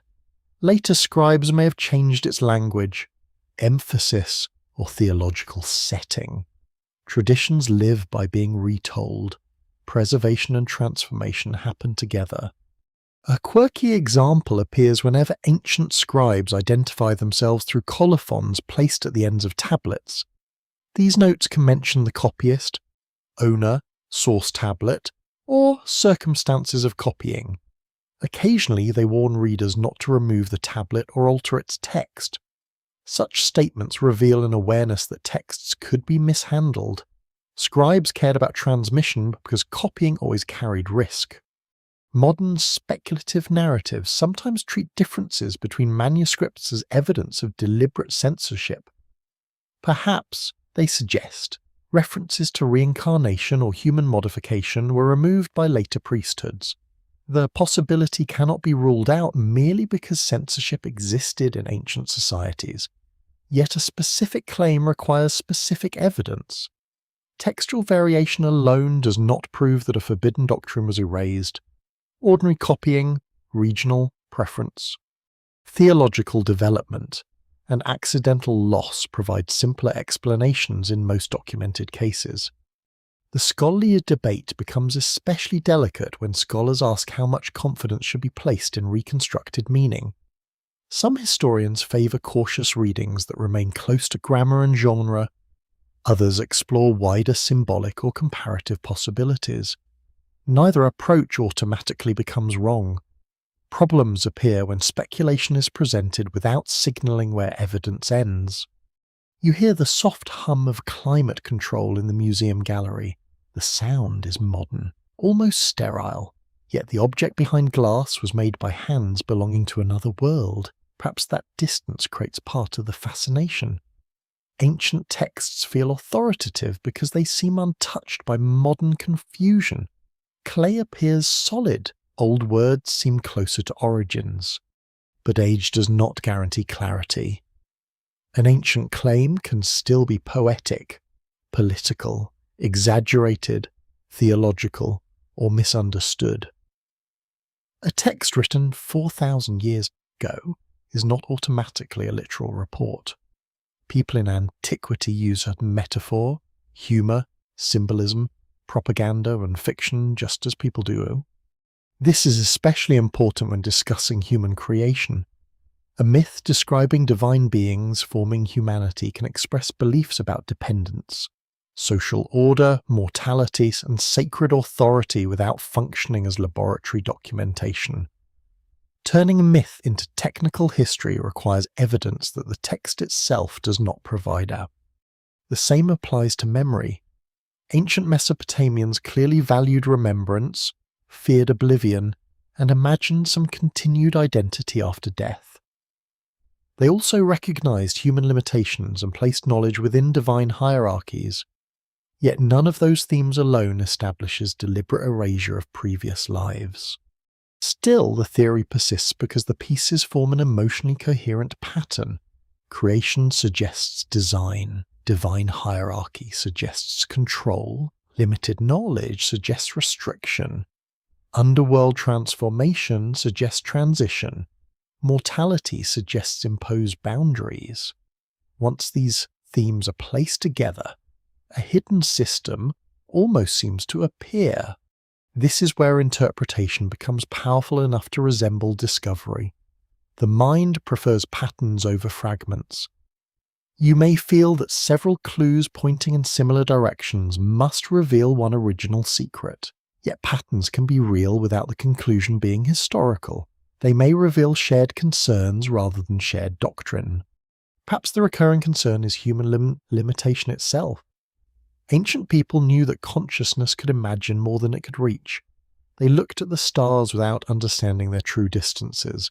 They watched death without knowing what followed. They preserved names because memory failed. They asked gods for guidance because certainty remained unavailable. Modern people stand in a different technological world, but the central discomfort remains. You understand far more about the brain, yet cannot explain consciousness completely. You can record entire lives digitally, yet your personal memory still fades. You can study ancient genomes, map galaxies, and reconstruct lost languages, yet you still cannot remember anything before early childhood. That gap invites stories. One generation describes the gap through gods and destiny, another describes it through reincarnation, another imagines genetic intervention, hidden technologies, or engineered consciousness. Each age gives uncertainty the vocabulary it understands best. This does not make every interpretation equally valid. Historical claims must still answer to evidence. A fascinating theory can be philosophically meaningful while remaining archaeologically unsupported. That distinction protects the ancient world from becoming a blank screen for modern fears.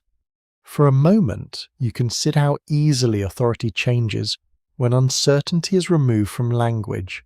Saying that a tablet proves memory erasure creates certainty. Saying that several texts contain themes later combined into such a theory creates a different experience. The second version leaves you with questions rather than conclusions. Questions can be more durable. The open debate among historians is rarely about whether one confirmed Sumerian tablet explicitly explains past life memory removal. There is no established text that does so. The richer debates concern how ancient Mesopotamians understood personhood, divine knowledge, mortality, fate, and the relationship between humans and gods. These questions remain difficult because the surviving evidence is fragmented and culturally distant. That distance deserves respect. Ancient people were not incomplete modern people waiting to speak our language. Their categories could be profoundly different. They may have understood life, death, and identity through concepts that resist simple translation. Recovering their worldview means allowing it to remain strange. The tablet beneath the light seems smaller now, yet somehow more powerful. It does not reveal a hidden machine inside humanity. It does not describe a cosmic procedure for erasing incarnations, or what it preserves is a civilization wrestling with the same boundaries that still trouble you. Why are humans limited? Why does knowledge come in fragments? Why does memory fail? Why does death interrupt everything? The modern theory answers these questions with a system. The ancient texts often leave them embedded in stories. Perhaps that difference is the most unsettling discovery of all. The mystery does not disappear when certainty is removed. It becomes harder to contain. You stand between two possibilities. One is dramatic, suggesting a forgotten mechanism concealed somewhere behind damaged clay. The other is quieter, suggesting that humans have always used stories to approach limits that consciousness cannot cross. The evidence cannot carry you farther than it reaches. Beyond that point, interpretation begins. The final signs disappear beneath a film of dust, and the ancient city seems to withdraw into darkness around you. No single inscription has delivered the promised sentence explaining why humans forget previous lives. No confirmed Sumerian tablet has revealed a mechanism hidden inside the human mind. Instead, the surviving evidence leaves something less convenient and more haunting. Mesopotamian people imagined humanity as purposeful but limited, intelligent but dependent, conscious but mortal. They placed humans within a universe whose deepest arrangements existed beyond ordinary understanding. Perhaps the enduring mystery is not whether one forbidden tablet contains the answer. Perhaps it is why these ancient attempts to explain human limitations still feel familiar thousands of years later. The night sky above southern Mesopotamia would have appeared extraordinarily clear. Without modern illumination, stars crowded the darkness from horizon to horizon. Priests and observers watched celestial movements carefully, eventually creating traditions of astronomical recording remarkable for their precision. Researchers at the University of Chicago and Yale University have shown how Mesopotamian scholars transformed repeated observations into organized bodies of knowledge. They learned because generations preserved what individuals could not. That is one of history's quiet paradoxes. A human mind forgets constantly, yet human civilization can remember for millennia. Clay extends a memory beyond the body. Writing allows someone dead for 40 centuries to place a thought inside your mind tonight. The scribe forgets nothing now because the tablet remembers for him. You imagine that anonymous hand pressing a final sign into damp clay. Perhaps the scribe is tired. Perhaps someone waits outside with food. Perhaps he thinks about tomorrow's work rather than distant generations. He cannot know that people living in cities unimaginable to him will eventually examine every mark he leaves behind. The ordinary nature of that moment makes the survival of the tablet almost miraculous. Flood, war, rebuilding, erosion, fire, theft, and simple accident could destroy it. Yet some clay survives. A fragment enters an excavation tray. Specialists clean it, identify the script, and slowly return its words to human conversation. Records confirm that countless Mesopotamian tablets remain unpublished or incompletely studied, while new discoveries and improved readings continue refining knowledge of the ancient world. This fact occasionally encourages claims that a revolutionary secret might still be waiting somewhere. In principle, unknown to our own texts can certainly appear. Archaeology has surprised historians many times. But possibility requires patience. An undiscovered tablet might contain an unfamiliar hymn, a legal dispute, a medical recipe, a school exercise, or another delivery of barley. The ancient archive owes modern curiosity nothing. It does not have to preserve the answer we want most. One fringe possibility imagines that future excavation could uncover a text explicitly describing repeated lives and deliberate forgetting. Such a discovery would be extraordinary, especially if its archaeological context and translation survived careful, scholarly examination. At present, however, that hypothetical tablet remains hypothetical. You cannot use a future possibility as evidence for a present claim. The open scholarly debate is richer than that imagined discovery. Historians continue investigating how Mesopotamians understood the relationship between body and spirit, how different communities treated their dead, and how ideas about divine authority developed across centuries. Researchers also debate difficult words, damaged passages, ritual contexts, and changing theological traditions. These questions do not produce one dramatic revelation, they produce something more valuable. A slowly improving picture of real ancient people. Those people knew uncertainty intimately. Crops depended upon water arriving in manageable quantities. Disease could enter a household without explanation. Political stability could collapse quickly. Children could die young. Armies could appear beyond city walls. The future was never guaranteed. Divination offered one response to that uncertainty. Mesopotamian specialists examined dreams, celestial events, unusual births. animal organs, and other signs for indications of divine intention. To modern eyes, such practices belong to religion rather than science, yet they reveal a persistent human desire to read hidden patterns behind events. Perhaps the memory erasure theory belongs to that same ancient impulse wearing modern clothing. Something feels incomplete, so you search for the system behind it. Consciousness begins mysteriously. Childhood memory appears gradually. Death removes people from view. Dreams create worlds that dissolve upon waking. The mind suspects there must be a mechanism connecting these experiences.